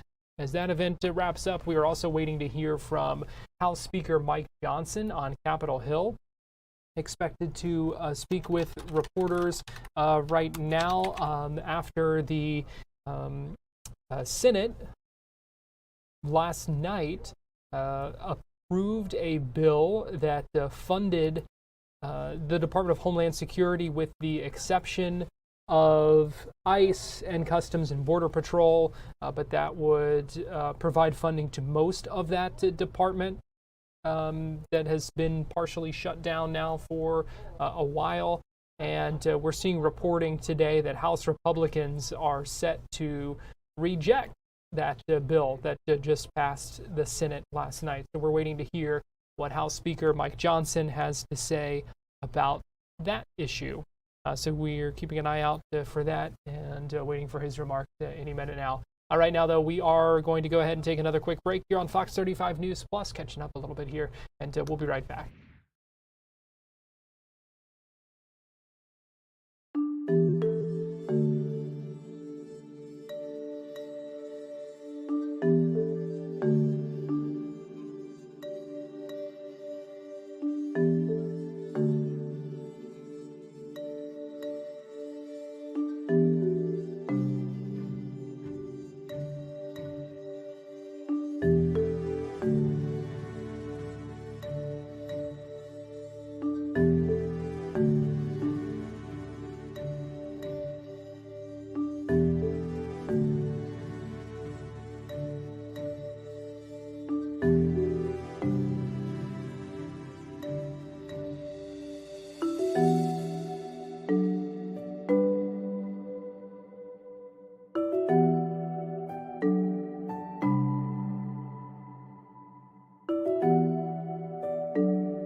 watching Fox 35 News Plus, streaming on Fox Local. Welcome back into Fox 35 News Plus. Give you a live look at downtown Orlando on this Friday afternoon as we're heading into another busy weekend here in Central Florida. And it's time for our Community Crossroads, where we had the chance to catch up with our friends at U Nation to tell us more about what's going on this weekend. We've got so much happening this weekend, every weekend here in the City Beautiful. And while the weather is so looking up, it's now time for us to go out and explore and really take advantage of all these events that are happening. And Sarah is going to kick us off. So starting off, we have the Uptown Art Expo. This is for all day, all through Sunday, from 10 a.m. to 5 p.m. at Crane's Roost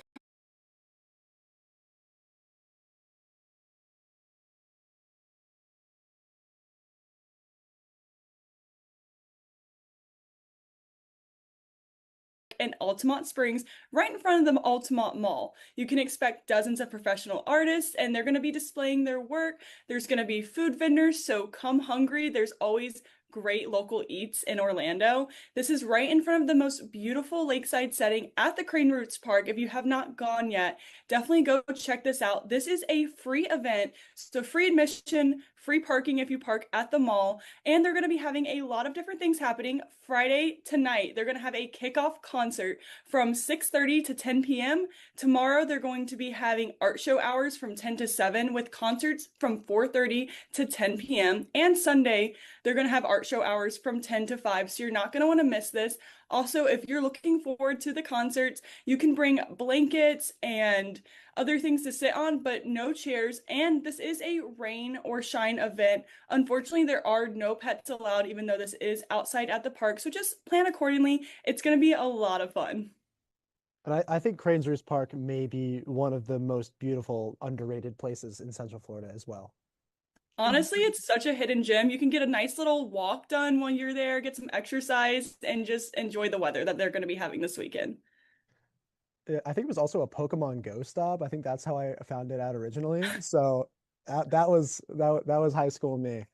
The 2016 lore. So Ashley, we've also got a craft beer festival in Winter Garden. We do over in Hamlin. There is the 3rd annual Craft Beer Festival. And here's what you need to know about what's happening tomorrow. So it does start at 4 p.m. for general admission, but you can pay a little extra money to get in early to get to be one of the first to do these beer tastings. This is a 21 plus event because there's a lot of beer and a lot of drinks happening, so no kids allowed, unfortunately, but you can bring your furry friends because this is a dog-friendly event. So specifically where this is located in Hamlin, it's located in the green space right next to the Sinopolis. So it's outside, markets, food trucks, you name it. It's happening here. And if you're not a beer drinker, no worries, because there's still a ton of options for you as well. And there's also different ticketing prices for what you want to experience. So if you're going to go general admission, your normal tasting, $40. For VIP tasting, again, you get a couple extra little goodies here and there. You also get early entry. That's going to be $65. If you are the VIP, but you're the DD and not drinking, that ticket's only $10. And if you want a general admission ticket to come experience festival, but not partake in any of the drinking, that ticket is only $5, which I really love that there's different options for whatever it is that you want to do. And that general admission ticket, that baseline ticket, is going to have your event entrance at 4 p.m. You're also going to get a Hamlin Beer Festival sample cup that you're going to be using throughout the entire festival, and you're going to take home with you as a souvenir. You'll have access to over 70 different beers, seltzers, spirits, and more.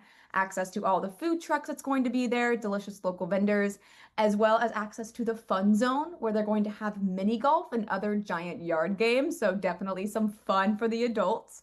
And there's also going to be a DJ doing live music the entire time.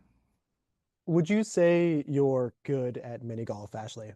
I'm terrible at mini golf. I am so bad, but you know what? I am enthusiastic and I have a great time doing it. Sarah, are you any better? I think I'm pretty good. Not to toot my own horn, but I really do a good I enjoy a good game of mini golf. I enjoy it. I think I'm with Ashley. I'm terrible. Eric can attest to my skills. She's seen me in action. It's bad. You know what? She makes it fun and exciting, and that's what matters. Never know what you're gonna get. It's gonna be fun. It's never going to be boring. It might be bad, but it is not boring. Exactly. We've also got Pig on the Pond in Claremont. Sarah, take it away. This is a weekend-long event again, so you have today, tomorrow, and Sunday to attend this event. This is going to be a fundraising event. It's actually hosted by Project Scholars. This is a 3-day festival with different rides. They're going to have live music, food. They're raising money right now for kids that are trying to win these scholarships to go to college if they can't afford it. So tickets are very affordable. And again, they're going to a great cause. Children's tickets are $3, adult tickets are only $5, and children under 2 are free. If you want your kids to do the rides, you can purchase that ride ticket that includes all of the rides ahead of time for $30, and you will have a wristband. This is a dog-friendly event. So from Friday from 5 to 10 p.m., you can go, and they're going to have shuttles 30 minutes before and 30 minutes after the event because parking is a little bit scarce at the waterfront park in downtown Claremont. Saturday, it is 10 a.m. to 10 p.m., so you have all day to go outside and enjoy the beautiful weather. And Sunday, it's from 11 a.m. to 5 p.m. Just plan ahead and plan accordingly. Bring your dog, just bring a leash. And I recommend bringing a blanket or a chair to sit on if you're planning on hanging out in front of the gorgeous waterfront park. Downtown Claremont has a lot to offer. If you haven't yet to go over to that side of town, definitely go check it out. They have a lot of brand new restaurants and a lot of new things that are opening up, and downtown Claremont has been growing so much. So definitely add this one to your list. And as far as festivals, carnivals go, are you Ferris wheel people? Are you not? Absolutely. If there's a Ferris wheel, I'm doing it. I'm holding out hope for a mechanical bull. That's Yes. Also both. All the above. Anything adventure's exciting, like I'm the first to sign up. I love carnival games, but I think you have to go into them expecting to lose. Yeah, 100%. You go in hoping for the best and just expecting the worst. That's what you do with carnival games. Like, I'm here for the gimmick of it. Do it for the plot. I do like the throwing ones. Those are the only ones that I think are not completely rigged, where you just have to like knock over the cans or whatever. Those are the ones I play because I feel like I have a shot. We've also got a couple local little spotlight places. What are some of the best underrated gems in Central Florida this weekend? Yeah, so these are things that you can experience all throughout the spring season. This is a very high trafficked time for Central Florida as we have a bunch of tourists coming in to experience spring break with all of our theme parks. Amazing. We love that so much. But what can we do as locals to really experience the spring ourselves and maybe away from a lot of those tourists? Because that's a big passion of mine. And one of the things that we'll talk about is the Ablin Pullisk Museum that's over in Winter Park. And if you have not checked out this museum yet, it is gorgeous. There's indoor galleries, an outdoor sculpture garden, which is my personal favorite part. And a really fun fact that you might not know about this museum is that picnics are not only allowed, but super encouraged for you to bring and have out in the sculpture gardens. Also, the tickets are super, super affordable, with adults only being $12. Students, you have a student ID if you're a local UCF, Valencia, Rollins, that ticket's only $10. And then any children under actually high school and lower, K through 12, tickets only $7. So this is a really great activity to do with your kids, with family, get outside, bring that picnic, and just have a lot of fun. It is closed on Mondays, but Tuesday through Friday, the museum's open from 10 a.m. to 4 p.m. Same thing on Saturday. Sunday, it's open in the afternoon from 1 to 4 p.m. I actually went there, I think a month or two ago. They had like a Renaissance fair thing. They brought in food trucks. I mean, it's a beautiful place. The sculptures are like incredible, and they had like a sword fighting demonstration. I mean, it's legit. That sounds amazing. Oh my gosh, like I did not know that happened, so I'm writing that one down. It's beautiful. We've also got ships in the river. Speaking of beautiful views, if you're willing to drive to Sanford, add St. John's River Ship to your bucket list. I did this experience and had a buffet dinner cruise and it was so worth the money. The views were gorgeous. You're on the ship moving, you're able to make friends. There's always a DJ and music so you can dance and just enjoy the beautiful sunset. Look, if you don't have a date, it's always fun to go with friends too. They're going to be having a couple different things happening this weekend. So the Alice in Wonderland tea is sold out, but they do have a lot of afternoon teas, so you can keep an eye out for upcoming weekends. They also have a sunset wine and Italian buffet dinner cruise coming up. They have a lunch cruise and a dinner cruise aboard the Barbara Lee ship, which is the one that I went on.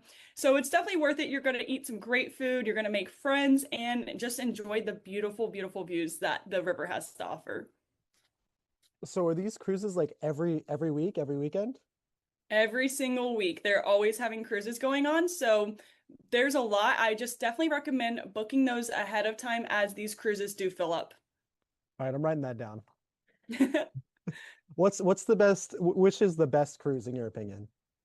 I enjoyed the Barbara Lee dinner buffet. It wasn't too crowded. There was plenty of room to walk around. They had 2 bars on board, so you can buy those cocktails that are not included, but you can go walk out. They actually let me steer the ship. I don't know if that's normal, but they let me do it. If you ask politely, they might let you do it, and that just made the experience so much better.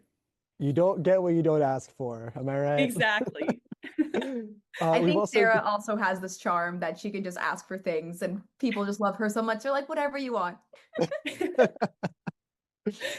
We also got another attraction in Sanford. Yes. So we talk about the barn and swing dancing on our platform. I have not mentioned it yet on here. Swing dancing, honestly, is something that's super fun and that I was scared and very nervous to start doing. This is a personal favorite of mine. At the barn, you can line dance, you can swing dance, and they have classes. So if you don't know where to start and you don't want to go on a weekend, they have classes on Wednesday night where you can learn how to actually swing dance. This is a great social environment to make friends in the dancing community. It's not just about drinking and going out. It is really a great way to exercise. Surprisingly, it's really tiring, but a lot of fun. This bar is 18 plus, so if you can't drink and you just want to go dance, you can go there. Lady nights are on Saturday nights with free admission after 9 p.m. It's a great time. I'm something of a line dance and swing dance connoisseur myself. Ashley, have you ever felt the urge to go line or swing dancing? As someone who grew up dancing, it is my favorite thing. I've salsa'd, I've swung. Is that the past tense of swing dancing? Yeah. My only issue is that I like to take control, so I do not let my partner dictate the movements. I dictate the movements, which has put an end to my swing dancing career before it even started. We call that a back lead in the community. That is what I do. Sometimes you just take directions and you do what the partner wants. That's life. And sometimes they don't know the choreography. So I know it, so you have to listen to what I do. Sorry. That's on you. I love the barn. It's a great place. Sarah, how would you explain the barn to someone who's never heard of it or been?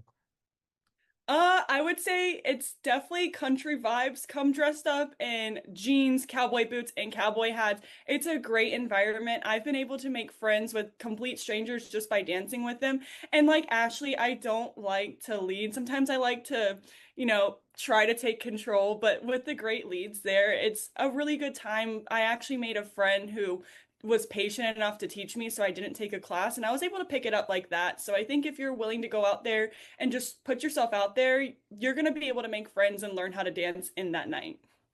Awesome. And then we got one more. Ashley, tell us about the view. The view is, number one, gorgeous. Oh my goodness, the sunsets there are incredible. This is a location over in Claremont, and when I tell you, they have everything you could ever want in one location. They have everything you'd ever want in one location.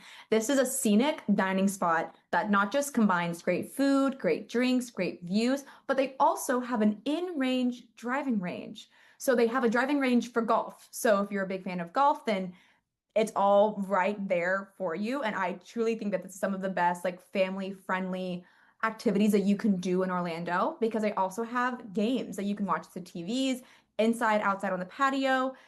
And they're playing March Madness like all this weekend as well. So if you're trying to catch up on the March Madness, this is a great place to do it. And husbands, if your wives are like, please stop watching March Madness, this is getting too much, they're gonna love it. They're gonna love it here. So you take them here, you let the kids play, you watch TV. It is a win-win-win for everyone in the situation. Because they also have kids' activities, outdoor yard games, live music on the weekends, great food. They have fresh bowls and fresh salads if you don't want anything too heavy. But then, of course, they have burgers and chicken sandwiches and wings and pizza. So, and also, 12 flavors of ice cream. So those kids are happy, you're happy. It just seems like a really, really great family-centered place to be. The ultimate parallel play destination.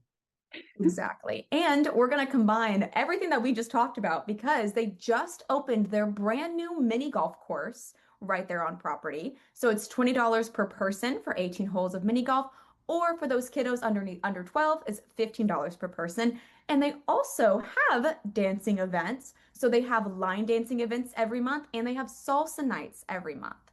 Their next line dancing event is going to be Thursday, April 2nd. So it's the first Thursday of every month. And then they have salsa dancing on the third Thursday of every month. So the next one is April 16th. So we're really coming in home here. Awesome. Well, Ashley Edwards, Sarah Barkley with You Nation, thank you so much for joining us for this week's Community Crossroads. Thank you so much. If you guys are looking for more things to do across Central Florida and across Orlando, you guys can download the free You Nation app. We have events this weekend, next weekend, and beyond, and all those really, really great things to do. If you're looking to connect with us more personally, get those more in time, real updates, you guys can follow us on social media at Stuff to Do in Orlando. Fox 35's Johnny Jackson speaking with our friends at You Nation for that Community Crossroads segment. Now you know a lot of things going on that you might want to check out this weekend. We're going to take a break right now here on Fox 35 News Plus, and we'll be right back.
You're watching Fox 35 News Plus, streaming on Fox Local.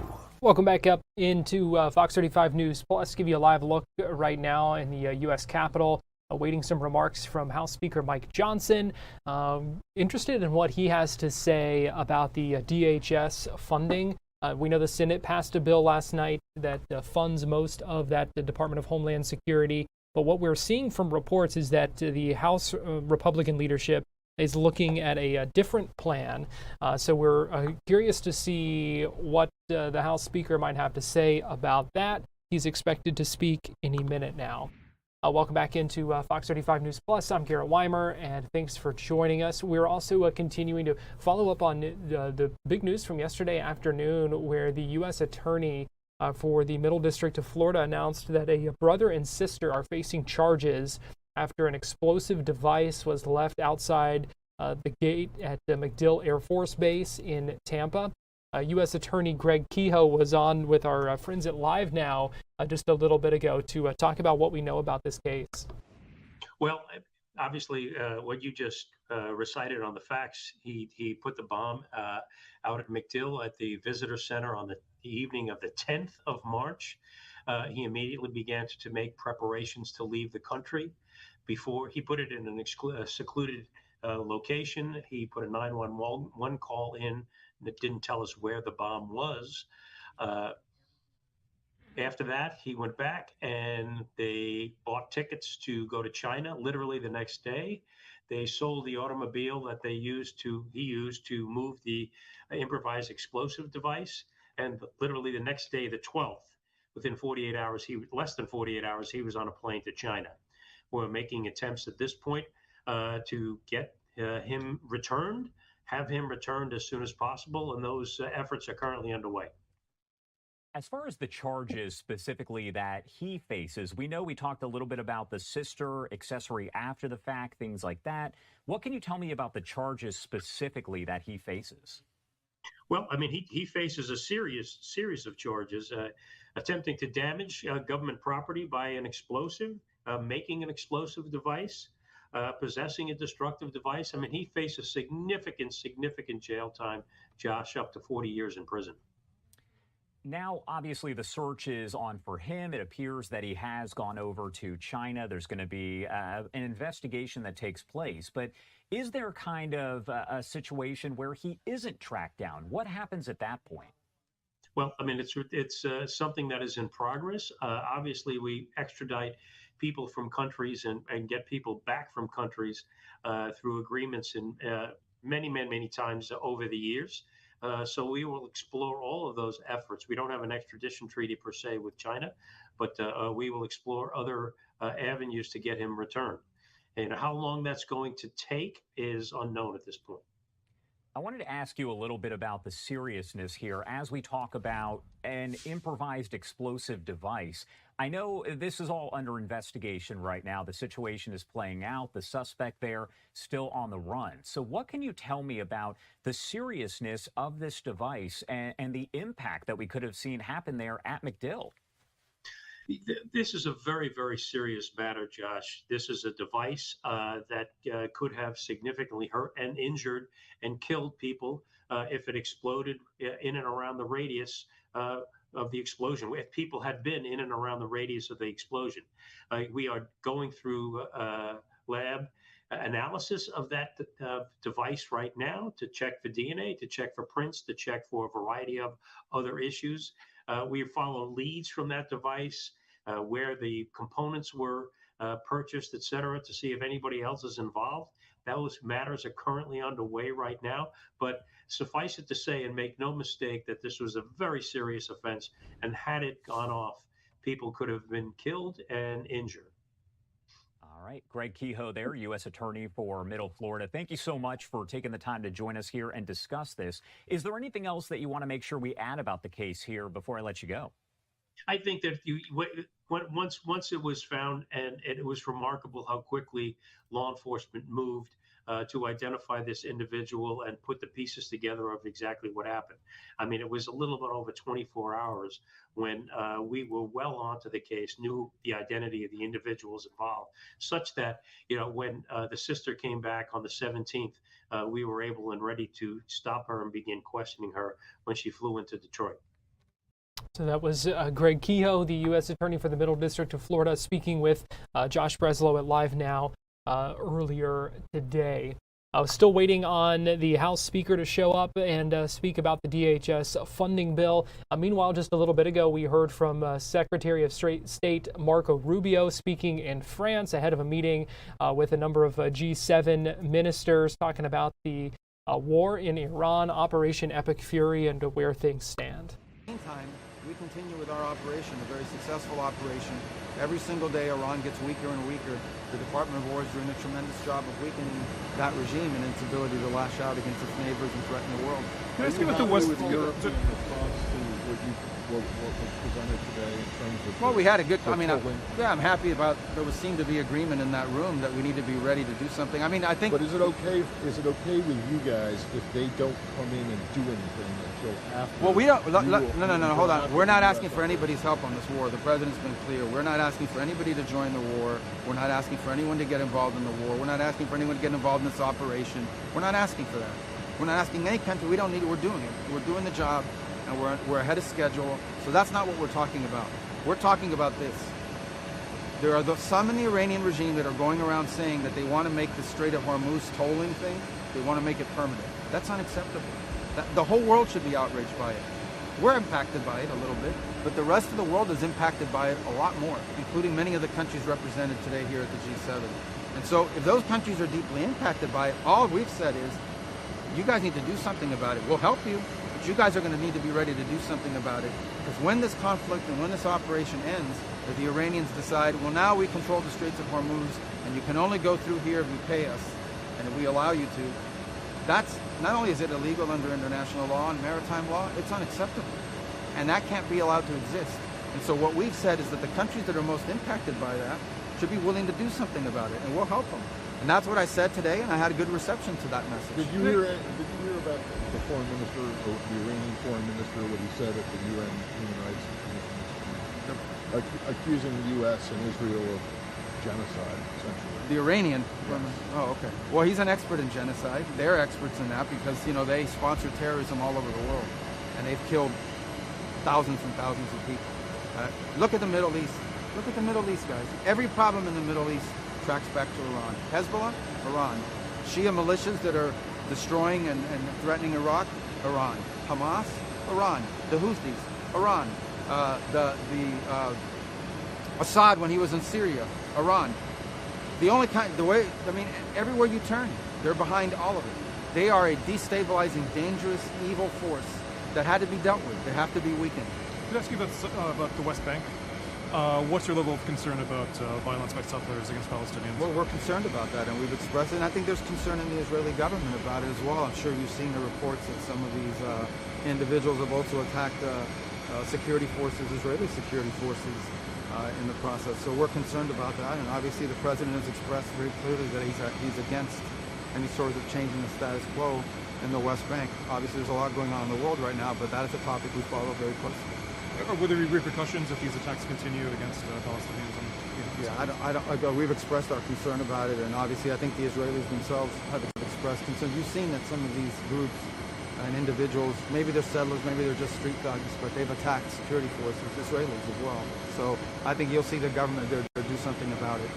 Oil is about the topics came up today about Chernobyl power plant repair fund. Has the U.S. committed any funding? We have not as of yet. It didn't come up directly in today's conversations, but I know it's been a topic that's been talked about. We haven't made a decision on what we can contribute to that yet. Have we, on the temporary oil sanctions relief for Russian oil, I'm just wondering if those will truly be temporary, and what's the plan and time frame? Well, right now I think they expire April 9th or 10th, and it's only about the oil that's in the water. So we don't have, that's not a permanent policy of the United States. Obviously we'll make adjustments if necessary given global conditions, but ultimately the president has not indicated his desire to permanently lift any of these sanctions. This has to do mostly with oil that's already out in the water and was either going to go to, for example, to China at a discount. Now it's just the only that oil is going to be sold one way or the other. The only difference is are more countries eligible to buy it to take a little bit of the strain off the global concern about what's happening in this operation. And then on the Strait of Hormuz again, I know it's there's been discussions of a potential multinational coalition after the conflict ends. I'm just wondering if any of the G7 countries you spoke to today gave any sort of early commitments that they would want their military. I think they all gave a commitment that they understood the necessity for it potentially, and that there would be a need to participate in something like that. I think some of the confusion over the first couple weeks, maybe in the media, maybe in other forums, is this idea that somehow we were asking for that to start immediately. I think we've always viewed it as a post-conflict necessity. Look, I don't care what Iran says. The first few tankers that go through the straits after this operation is over, they're going to want an escort from somebody, or they're not going to be able to get insurance. So the world better step up. But we have a second problem, and that is, what if Iran decides, or whoever's in charge over there, whether this Ayatollah is alive or the new Ayatollah or whatever it is, what if they decide, hey, we like this tolling, we're going to start charging everyone to come through here, we're going to blow you up? The world better step up and do something about it. And so, especially the countries that most depend on the straits, rich countries, powerful countries, capable countries. So we'll be there to help. We're willing to be a part of that coalition, but we've encouraged others to sort of put it together. And many today signified not only that they understood that message and agreed with it, but they were working hard to make that happen. All right, it's getting cold. We're out. Let's go. Marco Rubio speaking with the reporters there just a little bit ago, giving the latest on Operation Epic Fury, the conflict in Iran. We're going to take a break here on Fox 35 News Plus, and we'll be right back.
You're watching Fox 35 News Plus, streaming on Fox Local.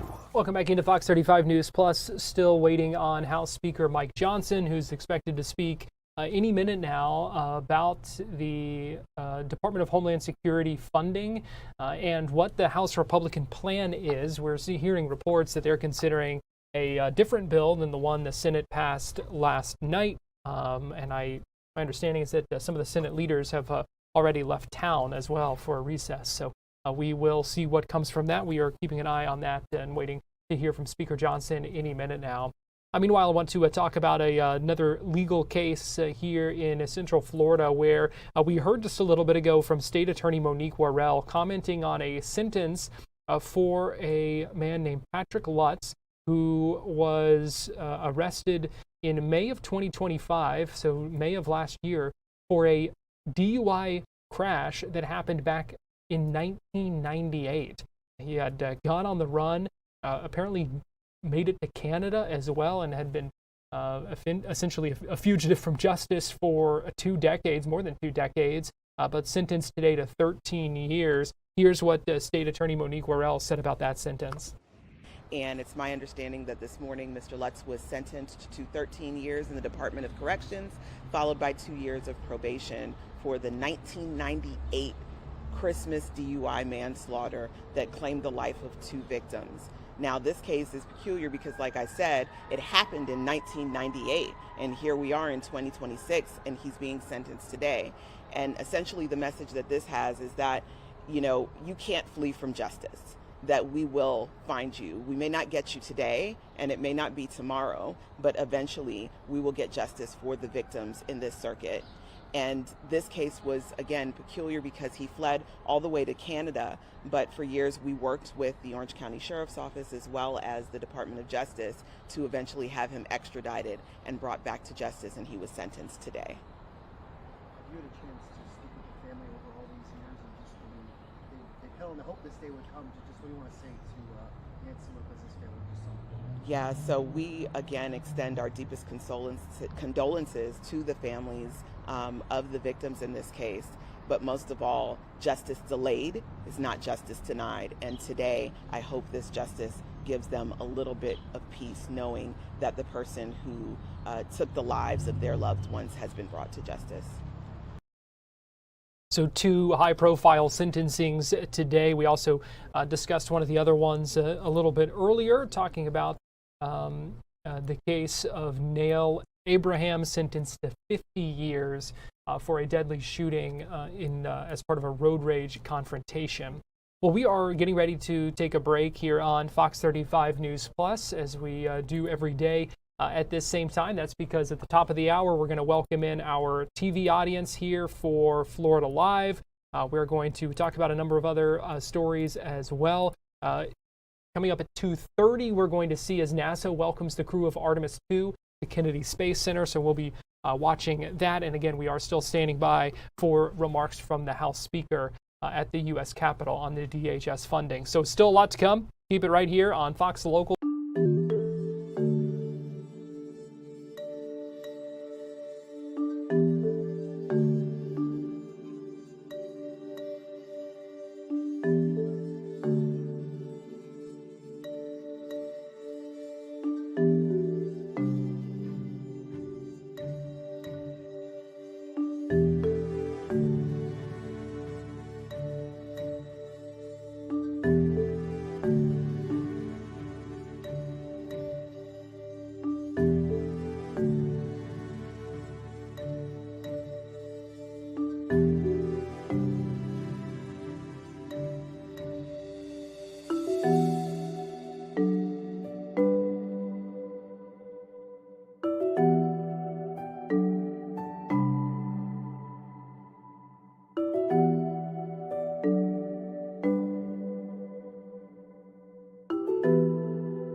Florida Live starts now.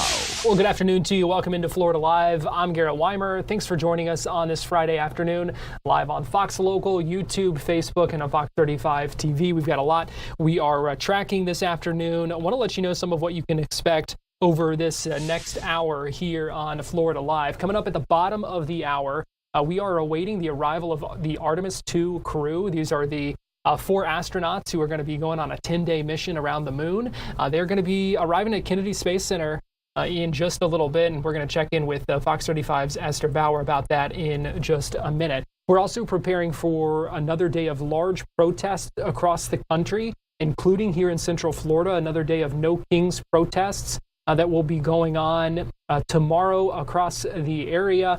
We are going to be speaking about that with one of the organizers of a protest in Orlando. And in our Tampa connection, we are also hearing from a Bay Area man who was struck by lightning in Peru. So we're going to be hearing from him coming up in just a little bit. Let me also give you a live look at the Capitol right now, where we are still waiting. If you've been with us as a part of our live streaming coverage, we've been waiting to hear from House Speaker Mike Johnson to talk about this DHS funding bill. We know the Senate passed a bill last night. From what we're seeing from reports around Capitol Hill, the House is actually looking at a different bill, even as some Senate leaders, it appears, have already left town. So the status of the DHS funding bill still up in the air. That's why we're keeping an eye on what House Speaker Mike Johnson might have to say coming up in just a little bit.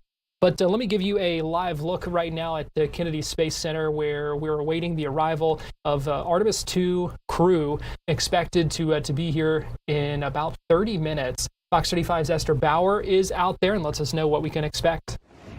Hey everyone, we are here at Kennedy Space Center and we are counting down till a historic launch. Things are ramping up here on the Space Coast and we're just moments away from welcoming the Artemis II astronauts right here to KSC. They have been in quarantine in Houston, but now as early as next week, we could see them start their 10-day mission back to the moon. This is historic for so many reasons, but for our country, for the world, it's the first time we're going back to the moon in nearly 5 decades. This mission, the crew is made up of the first person of color, the first woman on board. We're also taking an astronaut from Canada, so it's a global mission. So what we're following is these astronauts are flying in. They're going to land here at KSC around 2:30, which is so exciting. They're going to continue to stay in quarantine here on the Space Coast, and we're just taking it day by day. NASA will be providing us updates really every single day through Wednesday about the status of the mission, if they are staying on track, if we are go for launch. So we will have all of that coverage and so much more. We are counting down until liftoff, and jot it down in your calendars. We should see Artemis II liftoff Wednesday at 6:24 in the evening. Fox 35's Esther Bauer there, and we will have more coverage of that coming up next week. Here is a live look right now downtown Orlando on this Friday afternoon, where tomorrow we are also gearing up for some special live streaming coverage of a number of these No Kings protests that we are expecting to see across the region. And pleased to be joined this afternoon by one of the organizers of the Orlando No Kings protest. That is Currey Hill, joining us live now via Zoom. And Currey, we appreciate you taking the time and joining us here on Florida Live this afternoon.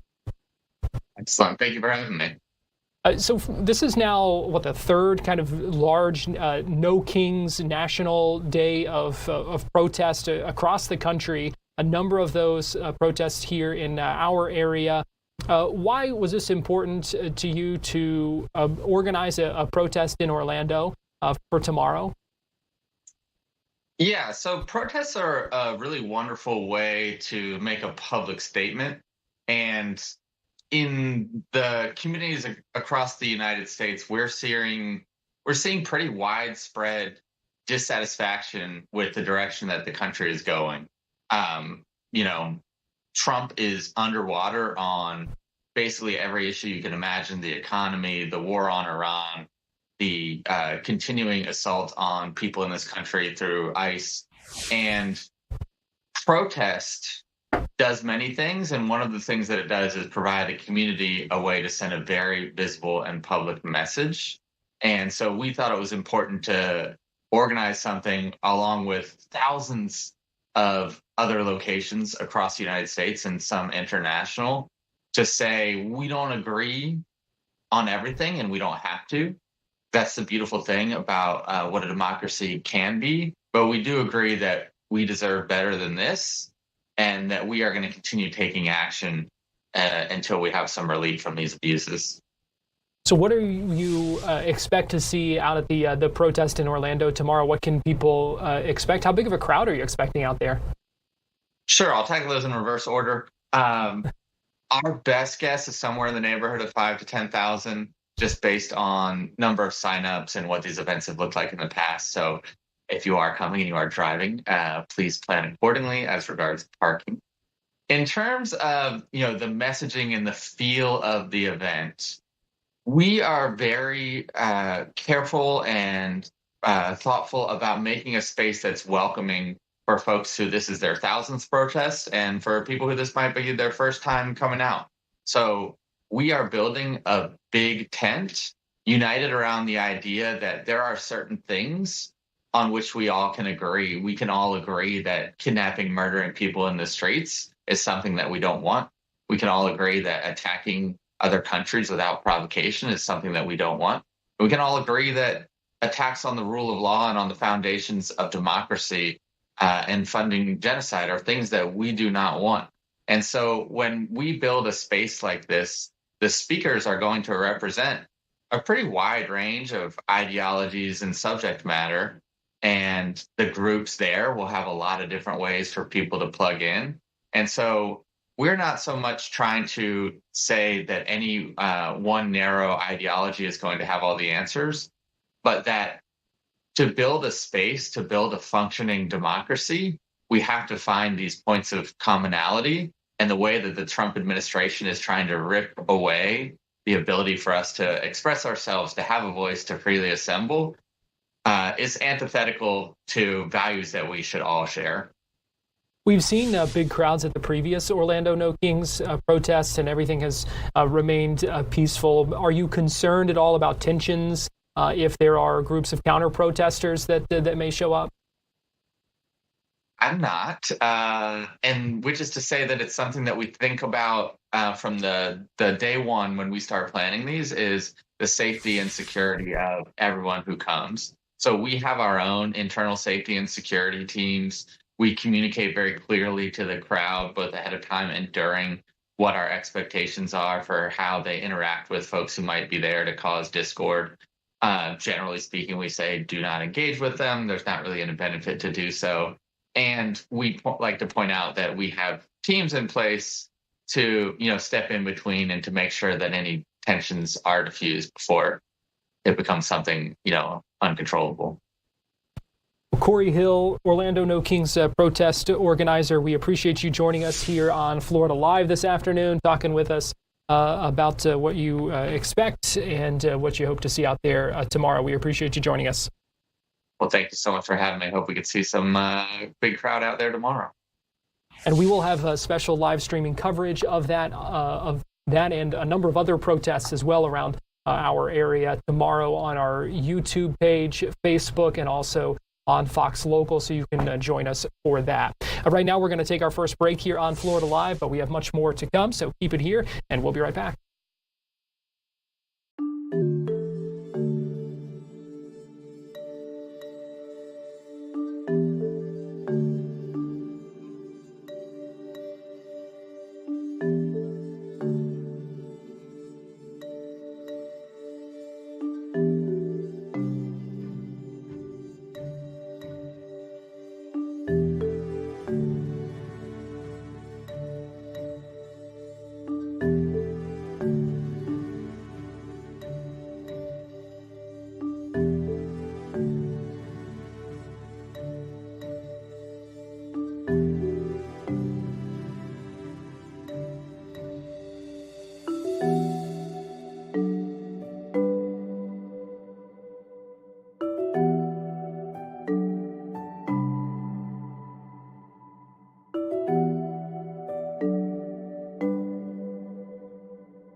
Welcome back into Florida Live. I'm Garrett Weimer, and thanks for joining us on this Friday afternoon. It's time now for our Tampa Connection, where we take a look at some of the big stories in the Bay Area. And I'm pleased to bring in Fox 13 Tampa Bay's Ariel Placencia joining us now. And Ariel, good afternoon. We appreciate you joining us. Yeah, absolutely. Good to be here with you, Garrett.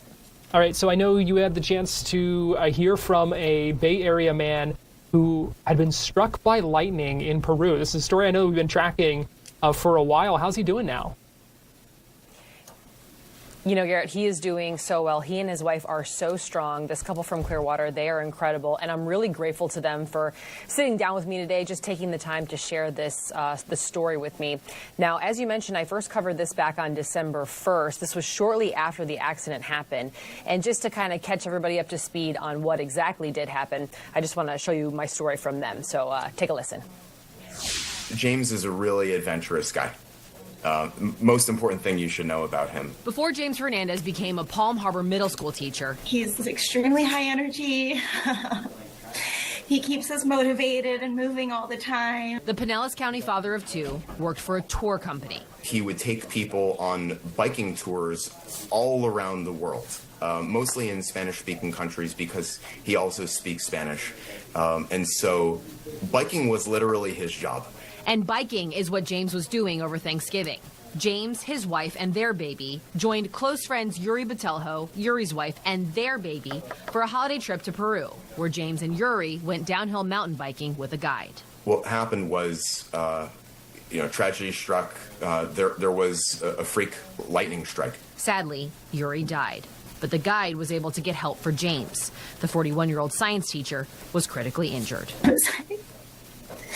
It's really hard. Multiple neck fractures. He's an amazing brother. And injury to his spinal cord. James has already had emergency surgery. Now his family is raising money online to help get him back to Florida. At this time, we really don't know what it's going to mean going forward for him as far as paralysis being a possibility. And while loved ones continue to rally around James, the loss of his friend hits hard too. There's no words to describe how amazing of a man Yuri was. Two beautiful lives now forever changed by a tragic freak accident. We do live in Florida where there is lightning, and I unfortunately have been caught in lightning while mountain biking with my kids here, and it's scary, but to think of it happening elsewhere is it's really mind-blowing.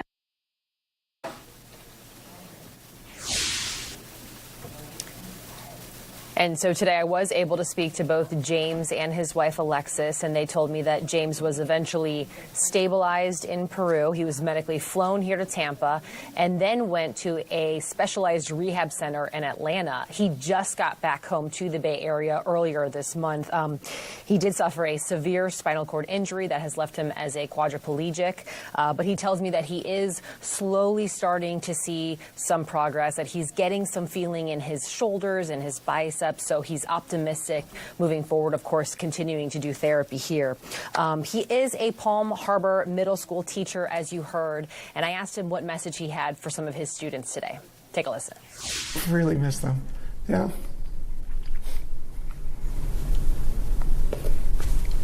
You're doing great. Sorry. You're okay. I miss my students. I miss going to work. I miss being there. My colleagues. It's such a great faculty and staff and student body at that school. I really hope to see them soon. Yeah. And we certainly hope that he can. Again, James and Alexis, they're wonderful people. This is just an incredible story. Garrett, this is what I'm working on today. I'm going to put it together. It'll air a little later on, but everybody will be able to see it on the Fox Local app. All right, Ariel, we appreciate you joining us with our Tampa Connection. Thanks for sharing that story. Glad to see him back home and recovering after all that time. We know he's been through a lot. We look forward to seeing your story. Definitely. Thanks so much, Garrett. I want to get you live right now to Capitol Hill, where we're hearing from House Speaker Mike Johnson, who is talking about the DHS funding bill right now. The Senate last night approved a bill. It sounds like House Republicans are not going to support that, wanting to move forward with a different plan.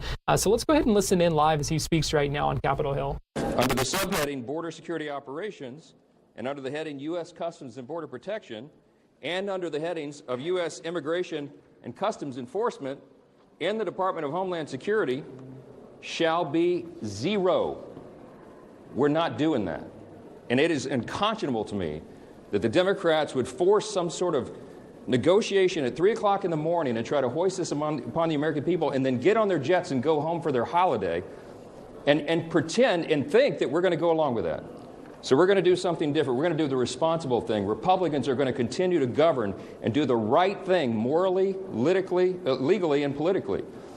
We are going to take care of those who take care of us. The employees in the Department of Homeland Security have gone without funding and without paychecks for 42 days. It's the second longest shutdown in U.S. history, bested only by the longest shutdown in U.S. history that these same radical Democrats hoisted upon the government in the fall of last year. 42 days they've gone without pay. We've had, by some estimates, close to 500 TSA agents who have resigned from their jobs, and who could blame them? They've gone half the fiscal year without a regular... House Speaker Mike Johnson speaking live right now, but we want to get you to Kennedy Space Center, where we are seeing the arrival of the Artemis II astronauts. Let's go ahead and listen in here. You had to.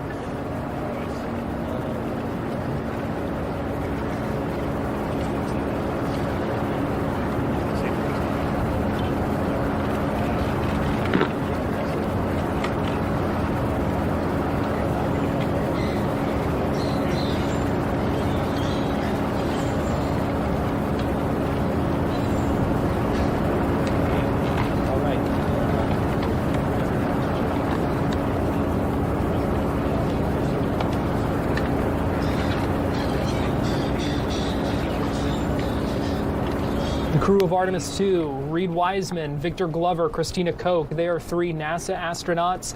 Jeremy Hansen, an astronaut with the Canadian Space Authority, and so we are also expecting to hear from them.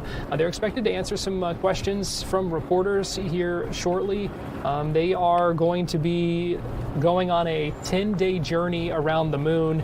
That launch targeted for April 1st. They've been in quarantine in Houston and now arriving in Florida ahead of that targeted launch next week.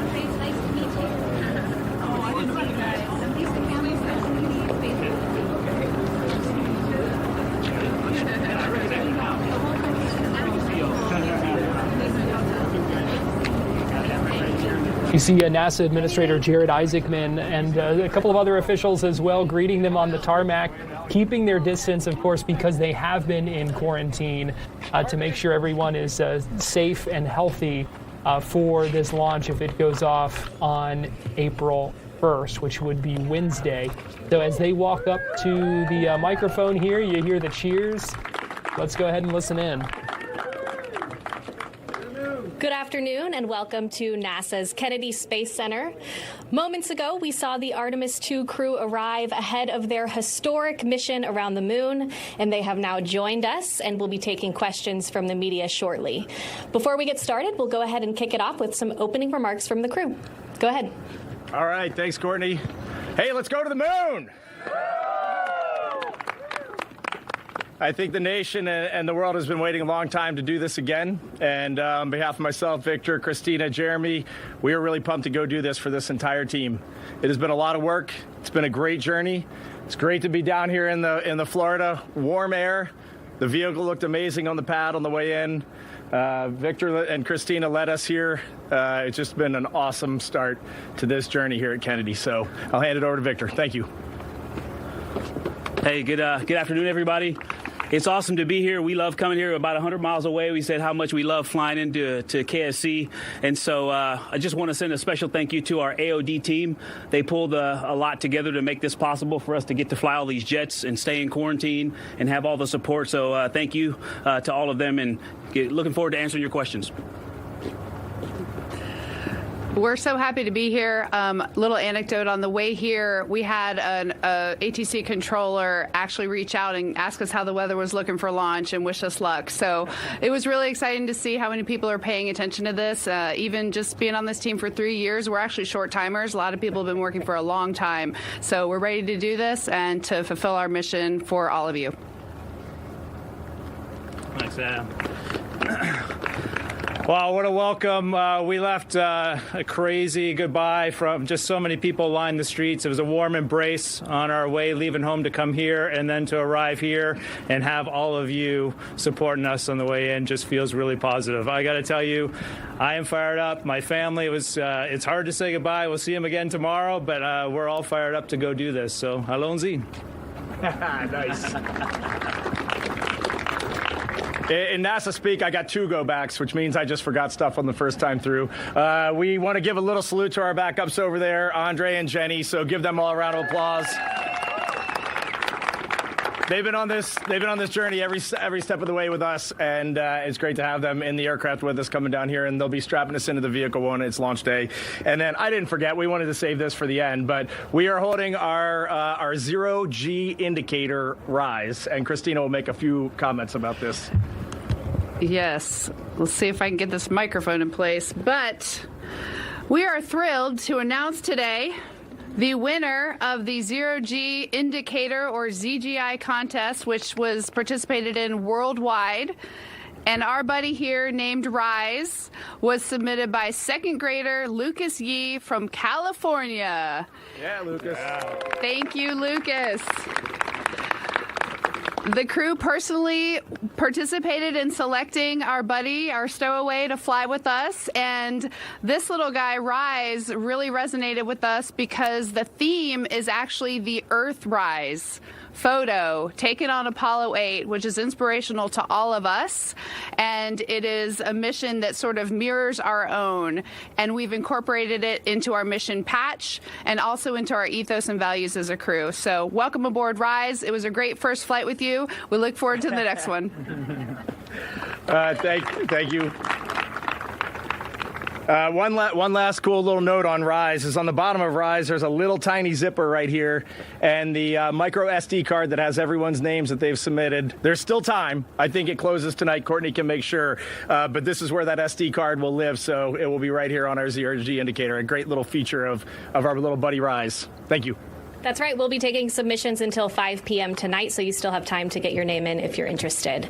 And with that, we'll go ahead and start our Q&A portion of today. We have a microphone right here. Please be sure to state your name and media affiliation before you get started. Go ahead. Hi, Marcia Dunn, Associated Press, right over here. Here we are. You've had, there have been 2 rocket rollouts, 3 quarantines. I know it's part of the job, but how tough has all these up and downs been over the past couple of months?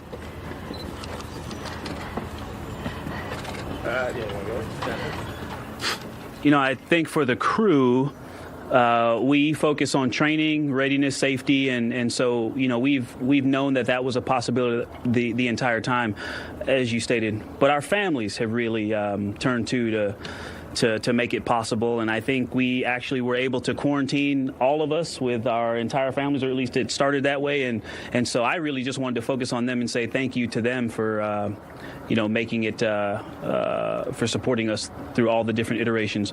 But that's this business. It'll go when the engine's light at T0. And so that we totally understand that, and we still have some weather updates and some technical things to get through between now and when the launch window opens. Thanks. Oh, sure. Hey, everyone. Mark Strassman, CBS. Good to see you all again. Reed, I think I'll toss this one to you, if that's okay. Ever since the 4 of you were selected 3 years ago, you've been focused on this moment. And, of course, millions of people have been following along. And there are millions of people who are now just realizing this moment is about to happen. So when you factor in the unpredictability of space, and when you factor in the fact that this is, first and foremost, a test flight, what should be the expectations for this mission? I think I'll start with April 1st through the 6th. The way I kind of think about it in my head is this is the first time we're loading the crew on with fuel on the pad. So we're ready. The rocket is ready. We are ready. NASA is ready. This vehicle is definitely ready to go. We went through the flight readiness review. We are ready to launch, but we're also humans trying to load millions of pounds of propellant onto a giant machine and send it to the moon. So it could very well be that we get on April 1st and we're behind timeline and we're just not ready as a team.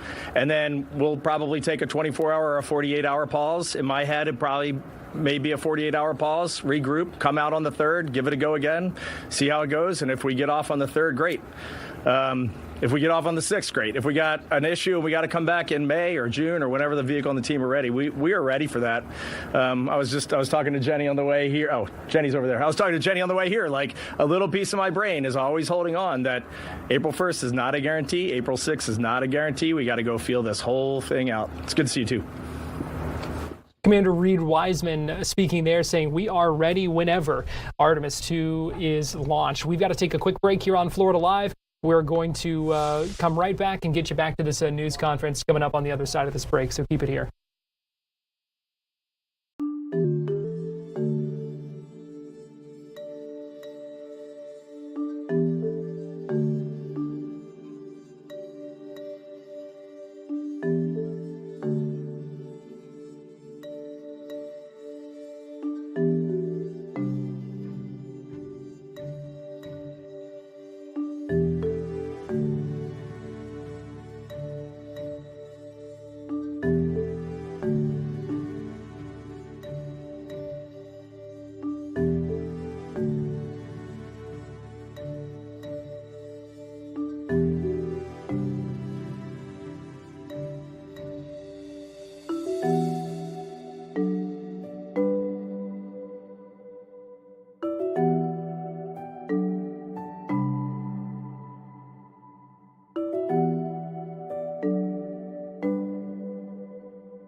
Welcome back into Florida Live. Let's get you back to this news conference right now where we're hearing from the crew of Artemis II that just landed and is now taking questions from reporters ahead of a launch to the moon that could happen as early as Wednesday. Say that as a government employee. We have small, highly powerful computing devices that we will take with us with outstanding cameras, so we can throw a few things on that. It is really nice. We will get those devices tonight.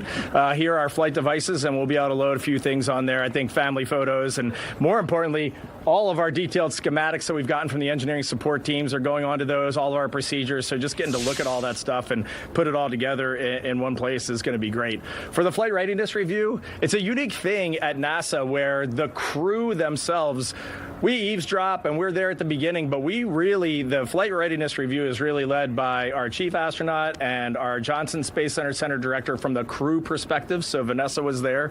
I think overall, looking back at the FRR for us, the thing that caught the attention the most was that everything that was briefed we expected. There was not a single surprise in that entire flight readiness review. So when you look at something as complicated as the Artemis II architecture across industry, across government agencies, it just told me that our leadership is communicating very well. They're communicating well at the top, all the way down to the crew level and the training team in between. And so for me, that was like a confirming cue that this team is ready to go fly this mission. Hi, Lauren Grush with Bloomberg. So great to see you all and welcome.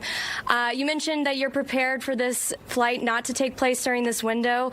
I would love to hear about what it's been like planning your lives these past few months, with a moving target of a launch date. And I hate to fast forward, but is there anything you're looking forward to, that you haven't been able to do for when you get back? Sure. Yeah, I'll take a stab at that. I think that as astronauts, one of our jobs, yes, is to be skill trained, to train for all the specific things that we have to do. But it's also, there's some kind of bigger picture, almost theoretical trainings that we do along the way. One of those is being able to task switch. One of those is being able to be adaptable. And one of them is preparation without expectation. And that is something we go into this with straight away from the beginning. There's one thing I'm sure of, though, is every day that passes is a day closer to launch. And that's something that I keep in mind. As for things I'm looking forward to afterwards, just splashdown and being back on Earth. I haven't thought a whole lot past that, but yes, the to-do list in the folder of post-flight is growing.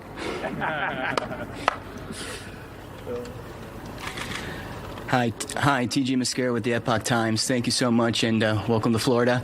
I know you guys are adamant about how you fly when you're ready, and there's no guarantee, but an April 1st launch would mean that you guys would be on your way to the moon at Easter, which just seems to parallel Apollo 8 even better because they flew at Christmas. I'm wondering, have you guys thought about that at all? Especially concerning the fact that you're leaving your families back home?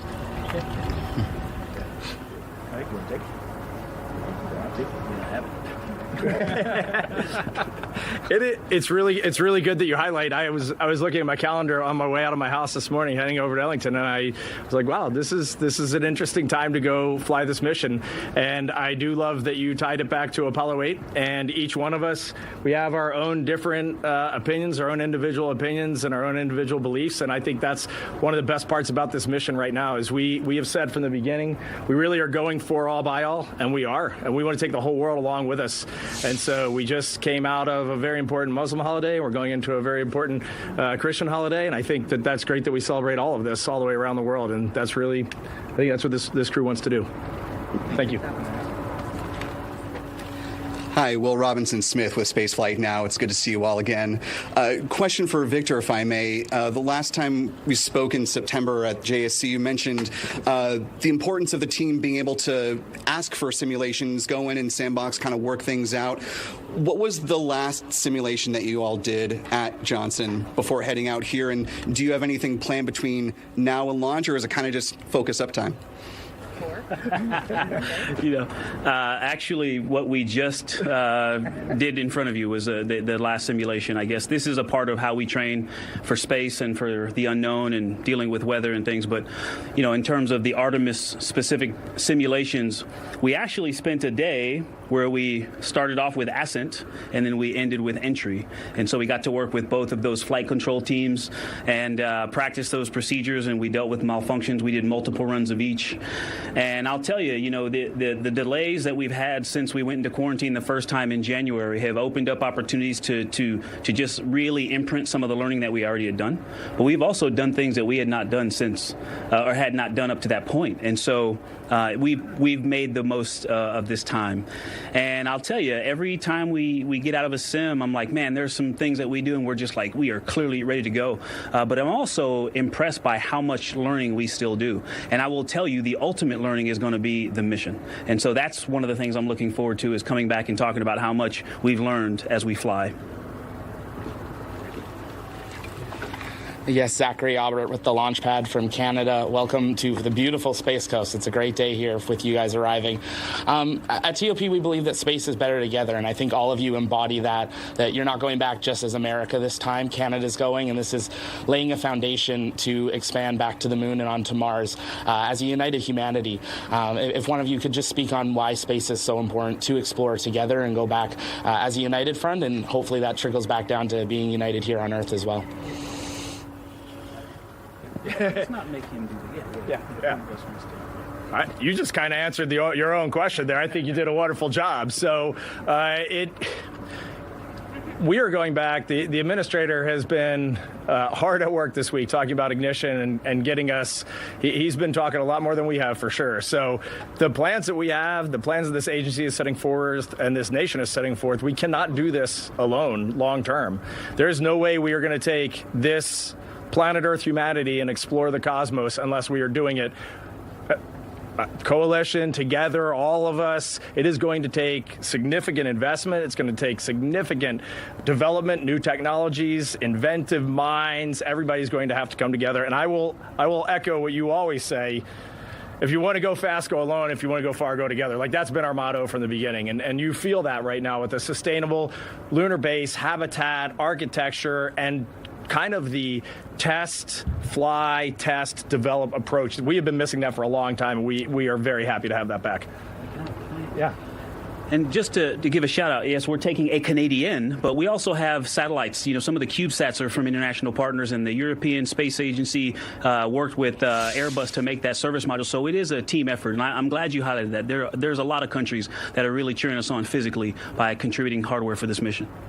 Thank you for taking us together. And Jeremy, thank you for taking Canada. Growing up in Canada, we didn't envision as students going to the moon, so thank you. Have an amazing flight. Hi, I'm Bert Dick from Ad Astra Magazine, National Space Society. In the history of U.S. human spaceflight, the first flight of a crewed spacecraft and rockets only occurred a few times. Mercury, Gemini, Apollo, the shuttle, commercial crew with Crew Dragon and Starliner. How do you feel about making this first flight with Orion and the Space Launch System? And where do you see it placing you in the advancement of our human spaceflight program? And an add-on question, are you looking forward to that new capsule smell when you get into Orion? Okay. I think it's one thing that's common for astronauts is we just crave a challenge. And it's not just the astronauts, it's the team, it's the broad team. And when you're doing a first with a vehicle, any first, you just get to see people at their best. You are bringing a team, you're giving them challenges, you think you've solved it, then you realize you haven't, and then you see them dig in and dig out of that challenge over and over and over again, and it's just inspiring. And so to be part of first, and we got a lot of firsts coming ahead with all the changes, this is an exciting time, and it is going to truly test our mettle. And I think for humanity, gosh, how lucky are we to be in a position where we can set this many new firsts up in front of us that we're going to slowly knock down one after the other. There's something that we often say, failure is not an option, but I think it is often misunderstood. It's not that we never fail, it's that we don't quit when we fail. We stick at it until we create a solution and find our way through it. We know there's failures coming, but we know we're going to stick to it. Good job, Jeremy.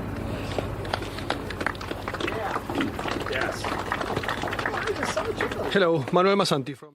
Hearing from the crew of Artemis II that could launch around the moon as early as Wednesday, April 1st. We're going to take a quick break right now here on Florida Live, give you a live look at Artemis II on the launch pad at Kennedy Space Center. We'll be right back.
Welcome back into Florida Live. I want to get you back as we are listening to the crew of Artemis II. That's Victor Glover. We also see Commander Reed Wiseman, Jeremy Hansen. They are Christina Koch as well.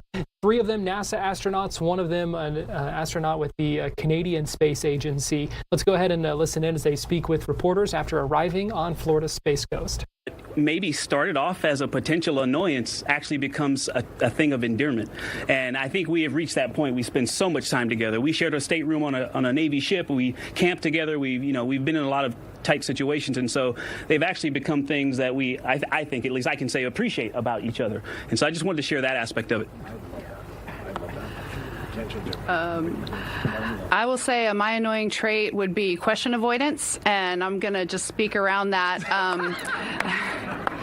No, I think it really speaks a lot to how you worded your question, and that probably is how we're all thinking about it. What are we worried about that we're going to annoy other people? I don't think any of us are worried that the other people are going to annoy them, and for that reason, we're going to do just fine. And for the record, I have plenty. The one obvious one for me is I haven't lived in space for over 6 months like these 3 have, and so I won't know how to float and fly, and I'll be a bit clumsy up there. So I know that's going to be hilarious and annoying at the same time, some of that.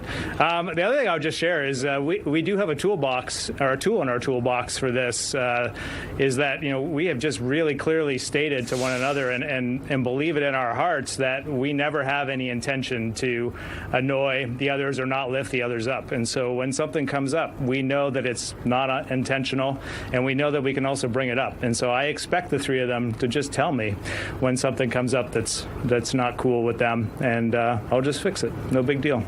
Thank you so much. Hi, Don Haladiuk for the Canadian Broadcasting Corporation. A question for Jeremy. Jeremy, what can you say about, you're going to be making history here, being the first non-American to leave low Earth orbit. How do you feel, and what can you tell Canada about your feelings? I feel a lot of things. For sure, I feel a great sense of pride for Canada, because I have seen the greatness that we have within the country and the contributions that we are capable of making. And it's fun to see them. It's fulfilling to see them appreciated on the world stage. So a sense of pride in Canada for sure. And also, it is time to continue to evolve our vision as Canadians. What can we continue to do? What can we do next? And that's really exciting to me. I love deep space, but we often say in this crew, the point's not being the first, it's making sure you're not the last. And what's someone going to do? What's Jenny going to do next for Canada, for an example? The other thing I always want to highlight and emphasize in a moment like this, that you must acknowledge the extraordinary U.S. space leadership that creates an environment where we can bring that excellence and demands that excellence. And so that Americans should rightly be proud that they curate collaboration that does this together, because that is an intentional, not a necessary, but an intentional choice to do that. And that's an extraordinary thing that lifts up the entire world to do what Reed was talking about earlier, to all bring our gifts and do some just extraordinary stuff. But it does take a leader, it does take a vision to go do that, and we have that going on. How lucky are we? Thank you.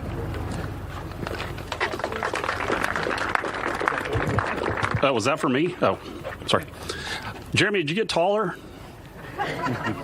You look taller, sir. We keep bringing them. No, I'm trying to keep a low profile here. I do have a question for Reed, if I may, and I'm going to mispronounce this. I'm Greg Pallone with Spectrum News 13. This is for our Spectrum stations up in New York, right? Okay. I'm going to mispronounce this. It's how about I do the acronym for you, since we're all here. RPI, your journey from RPI, the Polytechnic Institute, to Commander of Artemis II. Tell us about that journey. Well, it's been a long time, and we don't have that much time, but it's been awesome. I had a great education up there in New York at Rensselaer, and joined the U.S. Navy, which is just an amazing place for a young man to go serve, or woman, or any American. It really taught me a tremendous amount just about the world, about cultures around the world. A lot of people think that the military is all about fighting, but it is really all, for me, that was my job, but it was all about learning and getting to go around the world. I traveled around the world 5 times on aircraft carriers and in the Navy, and just learned a tremendous amount. That people are at the core, they're pretty much all the same. They want to raise their families and do right, and sometimes we have our differences on a large scale. My time in the Navy was just filled with great friends and a good career. And then in 2009, I came to NASA, flew to the International Space Station in 2014. It's been a while since I've been up there, so Jeremy, I think I'm a rookie with you. And then here we are, standing here today on this beautiful Florida afternoon, and about to go ride a rocket to the moon. It's pretty amazing. Very lucky. Thank you. Good luck. Good luck, crew. Thank you. Hi, good afternoon. Max Evans with NASA Space Flight. You know, I asked this same question to the crew of Polaris Dawn when they launched about a year and a half ago now, and I figured given the weight of what could be happening next week, I figured I'd toss it your guys' way too. Given the weight of what could be happening next week, how do you think this mission is going to affect you both personally and professionally? Question for the whole crew.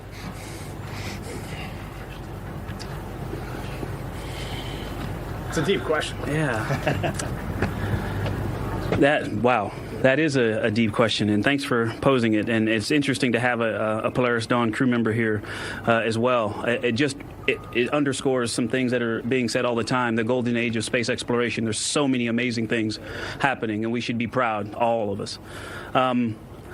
You know, I guess I'm not going to answer your question. I actually spend a lot of time keeping myself from thinking beyond the mission on purpose when I start to daydream about those things, just because I really want to focus and give my all to this task. And, you know, a few of you have asked different types of questions about how do you think of this, the weight of this moment. All astronauts start a mission with one goal: to not mess it up. And I think that is really at the core of it. We have a lot of work to do. And so, but I will share something that is related to what you asked. I can tell you this: my first mission, the dream of going to space, because it was my first time, was there. It was front and center, even if I tried to focus past it or beyond it.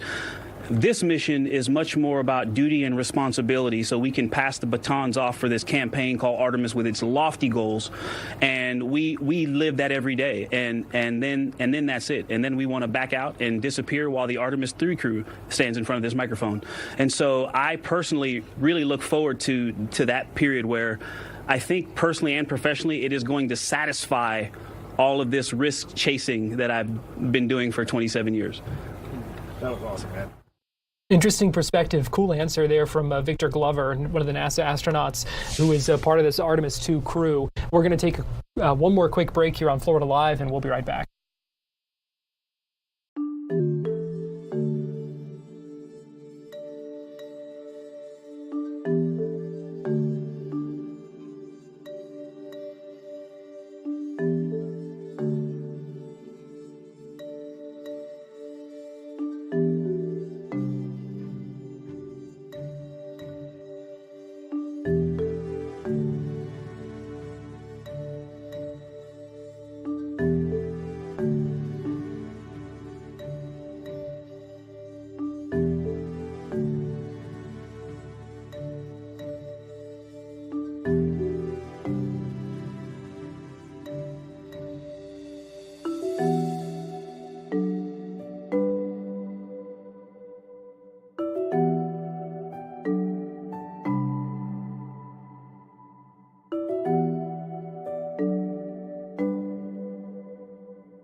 Another live look at Artemis II on the launch pad at Kennedy Space Center. Welcome back into Florida Live as we are hearing from the crew of Artemis II, taking questions from reporters after arriving. We know they've been in quarantine for a while now, and let's go ahead and listen back in. Here. Christina, you just mentioned this. You are going to see things that no human have witnessed before, at least with that perspective. Now that we know that you will have computer devices that can take video and pictures, how are you guys planning to share that content with the whole world? Because you are inspiring so many. Thank you. Well, a couple things to consider. It's the first time we go out there with humans, of course, and so we want to set expectations realistically. It's not like being on the International Space Station 250 miles away.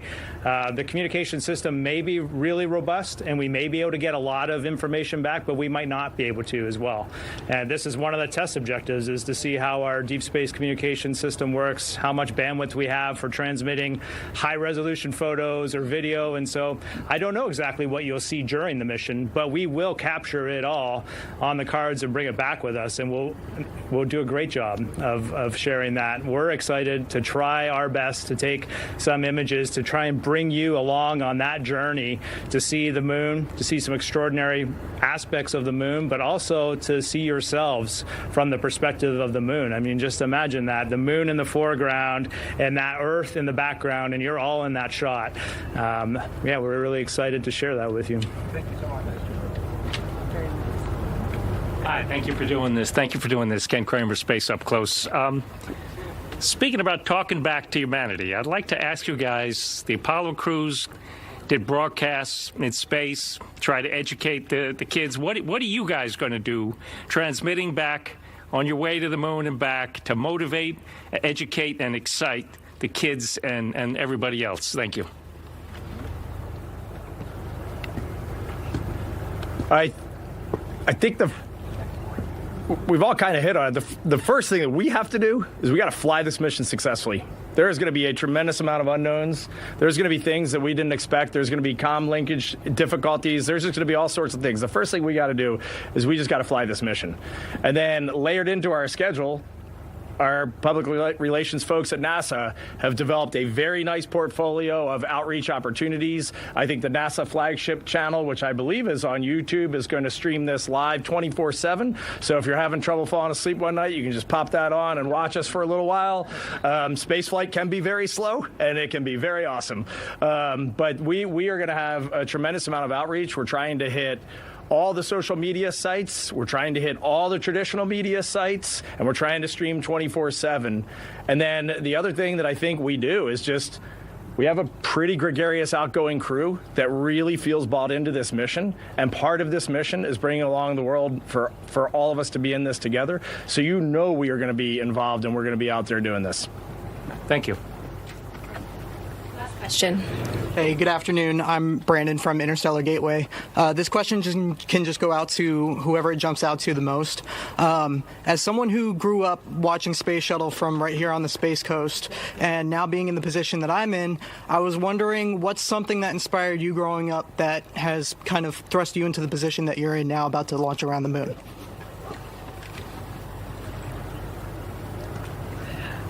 I hope that we all get a chance to answer. And I was inspired, I'll give a space kind of related one. I was inspired by things that made me feel small. The night sky, the vast ocean. I love sailing with my family, big mountains, anything that made me ponder the size of the universe.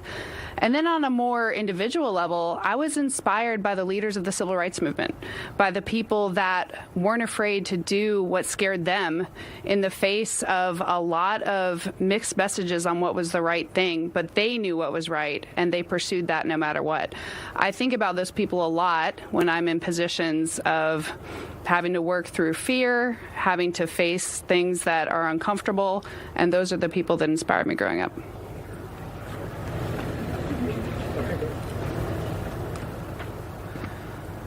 Thank you for the question and the opportunity to bring my parents into it, because it's them, my mother and father. And I know it's easy to say without my mom I wouldn't be here, literally, but also not just from the birth perspective, all along the way. My mom is the reason that I am alive and made it to adulthood, because I was trying real hard to make that not the case.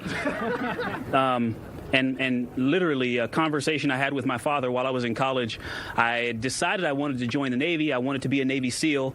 And my dad said, hey, I know some SWAT guys. He is a retired police officer. I know some SWAT guys who did that. But, that just doesn't look like you. But with a degree from Cal Poly and some wings on your chest, you might mess around. Really cool question, and neat hearing the astronauts from Artemis II talk about what has inspired them to get to this point. If you're watching us on Fox 35, got to let you know we're out of time here. But if you're watching on our digital platforms, we're going to continue listening in to this. So thanks for joining us here on Florida Live, and we'll keep listening to these Artemis II astronauts speak live right now along Florida's Space Coast. Victor, for me, I've told this many times, I saw an image of human.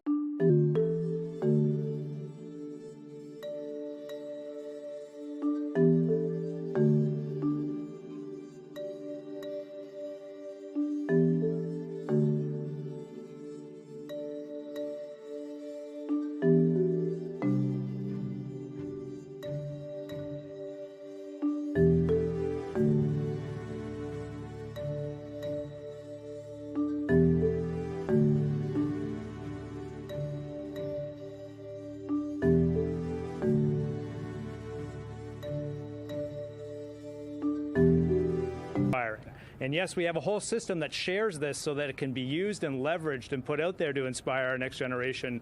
But the key is to do what our leadership is trying to do right now, which is like, let's get out there and let's make it as inspiring as we can possibly make it for this next generation. And you know what will happen? They'll be standing here in 10, 20, 30 years continuing to do extraordinary things. Jeremy just nailed it. I was just going to say, you just have to go do things. Like, all of us are inspired by people who went and did new things, did difficult things, did hard things. Like, get out there and try and go do. One of my favorite part of Polaris Dawn was when you all hit apogee and you said that Artemis II is going to go carry this torch further from Earth. And what an amazing moment right there on a private space flight at apogee to make that radio call. Like, that's burned into my head. He's motivated me. You all have motivated all of us. And we get the opportunity right now to hold the conch and motivate the world. And that is an amazing privilege. And that is something that we are not going to let go of lightly. But we're doing it because we're going out and doing something. That is so critically important. I wanted to wrap up just really by saying two things. Maybe a go back, but two things. First, for the media that's here, if you just look this way, there's like this gaggle of unassuming people down here. But when we look at these people down here, these are the people that built the rocket, that know the rocket, that are going to launch the rocket, that have worked with us day in and day out. So we look over here and we see our friends Tyler and our launch director, and we see Jeremy and Kelvin, center directors. We've got deputy associate administrators over there. It's like, these are our friends over here that have made this mission. So I just wanted to highlight them. And then I really, for the crew, just wanted to look every one of you in the eye down this row and say thank you. Because what you're doing is every bit as important as what we're doing and what they're doing. Sharing the message, motivating the world, finding the truth, and reporting on it. So thank you all. Thanks for giving us your time, and we appreciate you. All right, that's all the time we have for today. We have a series of briefings lined up this week as we count down to launch. So next up, we'll hear from the crew again this Sunday at 11:30 a.m. as they join us from crew quarters virtually. And as always, you can stay up to date on all the latest mission news and events at nasa.gov. Thanks to our crew for joining us today, and thank you all for joining us today. We'll see you on Sunday. So the Artemis II crew has arrived. Give you another live look at Artemis II on the launch pad. As we heard there at the end, we are going to hear from Artemis II crew and NASA several times in the coming days, starting Sunday at 11:30, that virtual news conference where the Artemis II crew will answer questions from inside their quarantine facility. And then later that day, we're going to hear from some NASA officials talking about preparations for launch. Then on Monday, we're scheduled to hear from NASA again on Monday evening, 5 o'clock, when they'll host a news conference to give a status update on launch preparations. 1 o'clock on Tuesday, another news conference with officials talking about the countdown status. And then Wednesday, the targeted launch day, where we will see if things begin as early as 7:45 in the morning when coverage of tanking operations will begin. And we'll have a lot of coverage that day, assuming that continues to be the targeted launch date. We are going to take a quick break here on Fox 35 News Plus, but we'll be right back with more live streaming coverage in just a minute.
You're watching Fox 35 News Plus, streaming on Fox Local.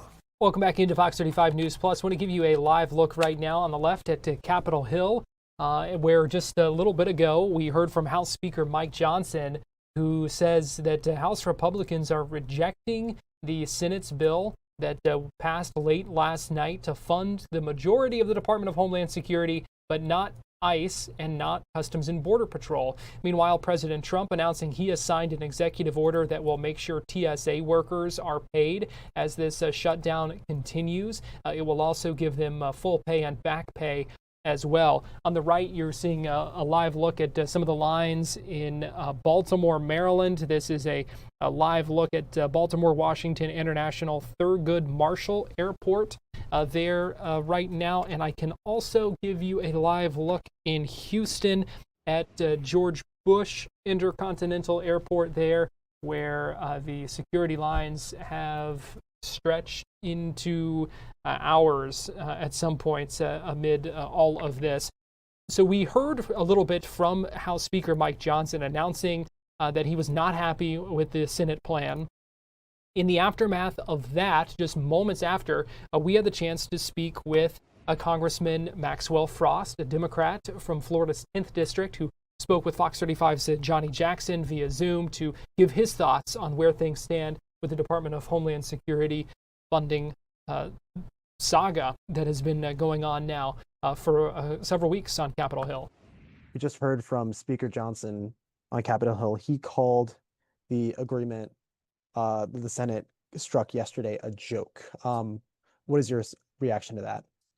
Yeah, nothing about it is a joke. It's a bipartisan deal that was put forth so we could pay TSA, so FEMA could have resources, so we can pay the Coast Guard. What's a joke is the fact that Mike Johnson, number one, obviously doesn't want to work with anyone but the most far right extremists in his caucus. And that's why he's going to try to put forth a bill that will continue to fund ICE, which is something that we are not willing to do unless we have the type of reforms and restrictions that we need to make sure that they're not killing U.S. citizens and Americans in the streets or kidnapping people and causing havoc in our communities. And so the Senate did its job in working on a bipartisan agreement. And I have to say, it's after 41 days of not paying TSA as members of Congress continue to get paychecks, ICE continue to get paychecks.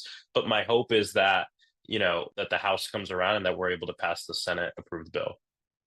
And this is the second shutdown we've seen over the past 2 or 3 months. What does it kind of say that Congress hasn't been able to really get a deal done the last couple times around? I mean, we've got to look at who's running the federal government. Republicans have the White House, the Senate, and the House. And so whenever we shut down, they shut themselves down. We're not going to vote for a bill that's against our values. We're not going to vote for a bill that is going to fund an agency that is completely out of control, where we have people dying on the streets, and again, that there's havoc being done in our communities. And so we're standing up, we're standing 10 toes down. We believe it's the right thing to fund TSA, to fund FEMA, but we're not funding ICE until we get what we want to ensure that people are safe in this country. And what have the negotiations been like behind the scenes of trying to kind of carve out ICE to deal with that issue kind of separately from funding the rest of the things that DHS covers? Well, for weeks, the White House said they weren't going to negotiate. And so we were at a standstill as TSA members weren't getting paid and people were waiting in long lines at the airport.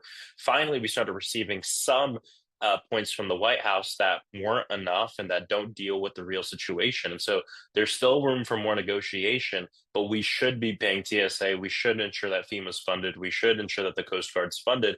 And we can do that. We're Congress. We can do whatever the heck that we want. And the fact of the matter is the Senate passed the bill last night. We should vote on it as soon as possible before going home. But I think there's a high chance that Republican Speaker Mike Johnson put a bill on the floor that he knows will fail and then sends people home for 2 weeks anyway, as large parts of DHS continue to be shut down. And what is your take, I guess, on the strategy behind that, putting a bill that you fully expect to fail on the floor? It shows he's not serious. It shows he doesn't care. And it shows he's not able to wrangle his own members, his own people, to get behind what their own president said that he would sign into law. Just last night, Trump came out and said, I'm ready to sign this. Bring it to me. And now they're not even doing that. And it's because they're not organized. It's because he every single time will acquiesce to the most extreme parts of his own group of people, his own Republican conference. And that is why when people continue to go to the airport and see long lines, when people hear that FEMA's not funded, that the Coast Guard's not funded, it has nothing to do with Democrats and everything to do with Mike Johnson, the President of the United States, and Republicans in the Senate. Again, 41 days in. The president came out and said yesterday he's going to pay TSA, which also begs the question, why didn't you do it earlier? It's because they are trying to use the suffering of working people, of TSA agents, as a political pawn in this political game, and people are tired of it. And so my hope is that we actually do our damn job, vote on the bill that Democrats and Republicans came together to pass in the Senate. Let's fund the parts of DHS we agree on, and let's continue to negotiate as it relates to ICE. Why do you think that House and Senate Democrats are really kind of on the same page here, whereas there's such a disconnect between the Senate and House Republicans?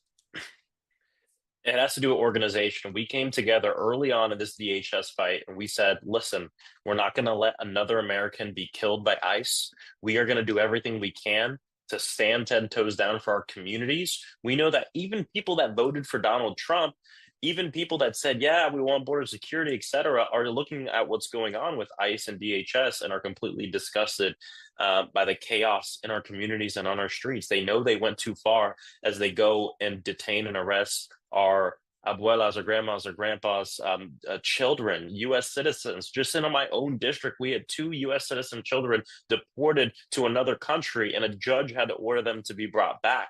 This type of stuff, no one wants it, and it makes our nation less safe. It makes our nation less prosperous. And so we are using every tool in our toolbox to say enough is enough, not one dime more.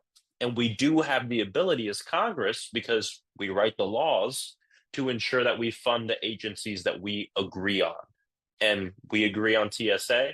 We agree on making sure FEMA and the Coast Guard need to be funded. The Senate came together to do that. Now it's time for the House of Representatives to do its job.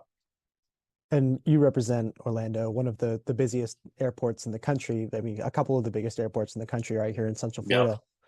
What are you seeing on the ground from the travelers, visitors, air traffic controllers, and TSA agents that you represent? Very long lines for people. But not just that, but we have to think of the fact that we have TSA workers that are now in their third shutdown. They were terrorized and traumatized by the Doge efforts early on last year that sought to fire a bunch of them to make them feel like they're not wanted in this workforce. You fast forward, and now they have multiple occasions where they've missed out on paychecks. Then the president of the United States during the last shutdown takes to Truth Social or whatever it's called to say that people who call out of work to try to do other gigs or other work to pay their bills, to feed their children, that they'll be fired. You know, all of this stuff compounds. And then you think these folks, TSA agents, are in charge of making sure that we're safe during air travel. It's a very important job. They should be getting paid, and they shouldn't be villainized by this administration like all federal workers have over the last few years, over the last couple of years. And so we'll continue to fight for all of our federal workers. And I'm proud to stand with AFGE, which is the union that represents TSA workers. But everyone should know during the shutdown and outside of the shutdown, this administration is doing everything it can to villainize, traumatize our federal workers at every step, and we are completely against that. And so I guess as far as DHS funding goes, what are the next steps here if, like you said, Speaker Johnson puts this bill on the floor, it fails, Congress goes on break for a bit, what happens next? We're going to continue to demand that we have to stay here. No one should be going on break. No one should be sent home while large parts of the federal government are closed. And in fact, I think Congress should adopt a new rule that if we engage in a shutdown, we stay our asses in DC till we come together and compromise to be able to pass a bill to fund the government. I mean, it makes no sense. There's no other job in this country where you can evade your responsibilities like that and keep your job and keep your paycheck. I mean, it's just ridiculous. And it makes sense why most of this country hates Congress. And so, my thing is, let's stay and work it out. And if it takes a month, it takes a month. If it takes a week, it takes a week, but this notion that Speaker Johnson, he's been using this strategy where he puts a bill on the floor that he knows won't pass. Then he sends everyone home for 2 weeks or a month to try to jam the Senate, but then nothing happens. So it's a strategy that, number one, doesn't work, but shows that he's more interested in dysfunction than actually trying to govern. And that's the sad thing. People need to know that there have been less bills passed this Congress, which means this year and last year, than ever before. This is the most ineffective Congress that we've seen in modern history. Bills are not being passed, and we should be deeply ashamed of that. And then what's your message to your constituents who voted for the Trump administration, who are supportive of ICE, and who just kind of want to see the airports open back up again? Well, there's a lot of people who supported the Trump administration that have told me that they are upset with what they're seeing in terms of the immigration enforcement, that they think it's gone too far. And they agree that we shouldn't be supporting that. At the same time, you can say we want to fund TSA. We want to make sure we clear this chaos at the airports. And what we need to do is very easy. We need to pass the Senate bill. That's it. It's right in front of us. Pass the Senate bill. Let's move on and let's continue to talk about ICE. ICE already has a ton of money. All right, through the one big beautiful bill that was passed that takes healthcare away from working people and gives tax breaks to billionaires and gave ICE more money than the United States Marine Corps has. What we're saying is because of their misconduct and because of the illegal activities they've been engaging in across the country, we're not going to give them an additional $8 or $9 billion to continue to do that work. And so we're in a very, I think, reasonable position here. But no one should be under the illusion that we have to fund ICE to fund TSA. Where the United States Congress, we can do whatever we want. And what the Senate has put forth is that we fund the agencies we agree on, and we continue to negotiate on the things we don't agree on. That's what this job is about. I'm hoping Speaker Johnson will actually do that with us. And a lot of this kind of pushback to a lot of the ICE raids is kind of being seen across the country, especially at home, these kind of third wave of No Kings protests, especially the one in Orlando. They're projecting 5,000 to 10,000 people coming out just in Orlando. I mean, what's your kind of reaction to that? People are tired of this dysfunction and this billionaire and corporate takeover of our government. The rich getting richer, the poor getting poor, middle class people in between not being able to pay for their bills. 60% of people in this nation live paycheck to paycheck. They can't afford their health care. They're paying more for health care than they did before, and the health care is worse. They go to the grocery store, the costs are too high. They're going to the gas pumps. They're paying damn near $4 a gallon for a war of choice, another forever war overseas that, quite frankly, we shouldn't be engaged in. Billionaires getting tax breaks while working families are paying more for homeowners insurance than they ever have. And it's the same thing people are used to. And then politicians coming up with excuses for it. Donald Trump said he would drain the swamp. He is the swamp. I mean, when you have a guy who, in his inauguration, the front row are the richest people in America, it tells you who he's going to fight for, the richest people in America. And so, these No Kings protests, for me, are really about fighting back against this takeover of elites and billionaires of our country. Let's make our country work for working people, work for everybody. It's not that we don't want people to build wealth, it's we want everybody to be able to build wealth. But I'm very concerned about the fact that we have a wealth inequality crisis in this country. What does that mean? It means every year that goes by, there are less people who have so much more than all of our people have. And that's dangerous. And No Kings is about saying there's no kings. No kings in this country, whether it's Donald Trump, Elon Musk, Jeff Bezos, Mark Zuckerberg, any of them. And we need to do what we need to do to put the power into the hands of the majority of Americans, which are working people. Congressman Frost is speaking with us just a little bit ago. Meanwhile, I'll give you a live look at downtown Orlando right now on this Friday. Big crowds expected at some of those No Kings protests, including one in downtown tomorrow. We'll have special live streaming coverage here on Fox Local, YouTube, and Facebook. Right now, we're going to take another break, and we'll be right back.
You're watching Fox 35 News Plus, streaming on Fox Local. Welcome back into Fox 35 News Plus. Garrett Weimer, thanks for joining us on this Friday. Some exciting news this week, especially for country music fans and some others, with the announcement of Alan Jackson's 5 O'Clock Somewhere Festival that's coming to West Palm Beach in June. It's going to feature Alan Jackson, Ella Langley, Old Dominion, the Jimmy Buffett's band as well.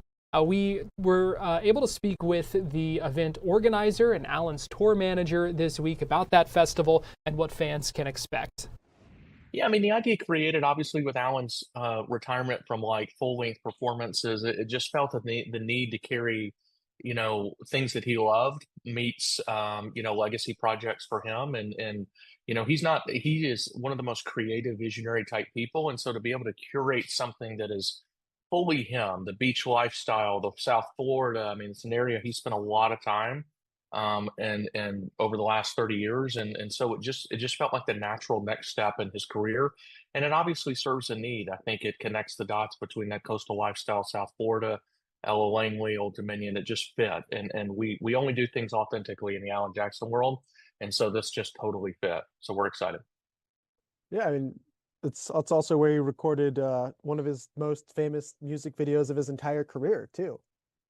Yeah, I mean, when like South Palm Beach was not picked by accident. Like and when I say Alan only does things authentically, like that, it has to make sense for Alan to be behind it and curate it and be a part of meetings and that sort of thing.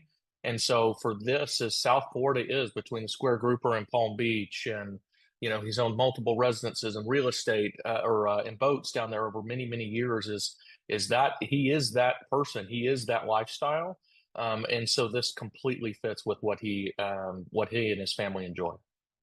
Yeah. So when you talk about, like, I guess, paint a picture for someone who's, from Orlando, from Tampa, never really been down to West Palm and never seen it. Yeah, absolutely. I mean, obviously it's got the elevated coastal lifestyle. And I think that's what we're trying to cultivate is that, right on the intercoastal, right on the water meets high level food offerings. We have multiple chefs in house that we can go create high level things, in temporary situations. So and then combining great talent and great art installations. And, we're going to announce something really special with songwriters next week, to connect the authenticity piece. So I think it's not going to be your traditional music festival. Certainly artists are going to play full length sets. The Core Reefer Band's going to play 2 hours. That sort of thing. Like it'll have traditional music festival elements, but it will also have, I think, that elevated food offerings, and just that creative atmosphere that I think the average consumer really is aspiring to have. And tell me about some of these performances. I mean, the Coral Reefer Band, you got Old Dominion, Alan Jackson, of course, and Ella Langley. I mean, how excited should country fans be for this festival?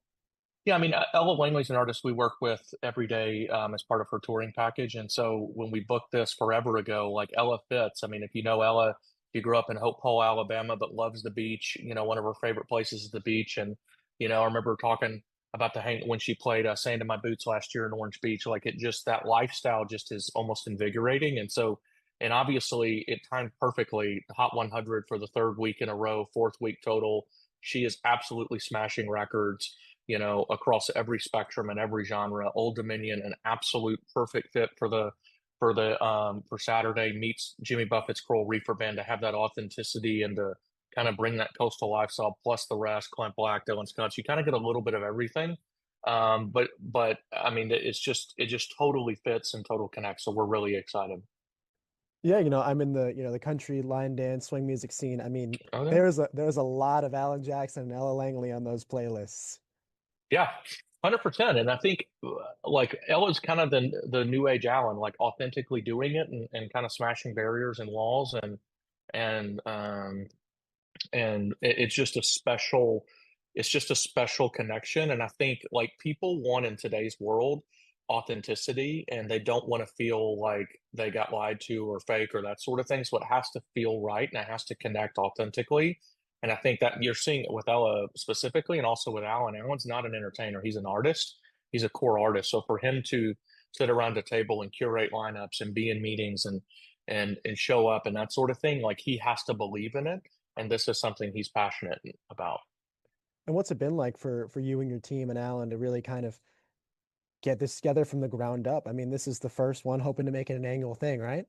Yeah, hoping to make an annual thing and potentially take it to other locations for sure that connect with him. I think it's special. I think festivals, there's no shortage of things to do. And as a father of 2 young daughters, there's no shortage of competition for people's time on a Saturday or Sunday. That's just not in reality what people like. There's just no shortage of things to compete with. So I think you have to make we say all the time on our team, like, you have to make it connect. A lot of excitement for that festival that is coming to West Palm in June. Well, thanks for joining us. We're out of time here on Fox 35 News Plus. We'll see you tomorrow with our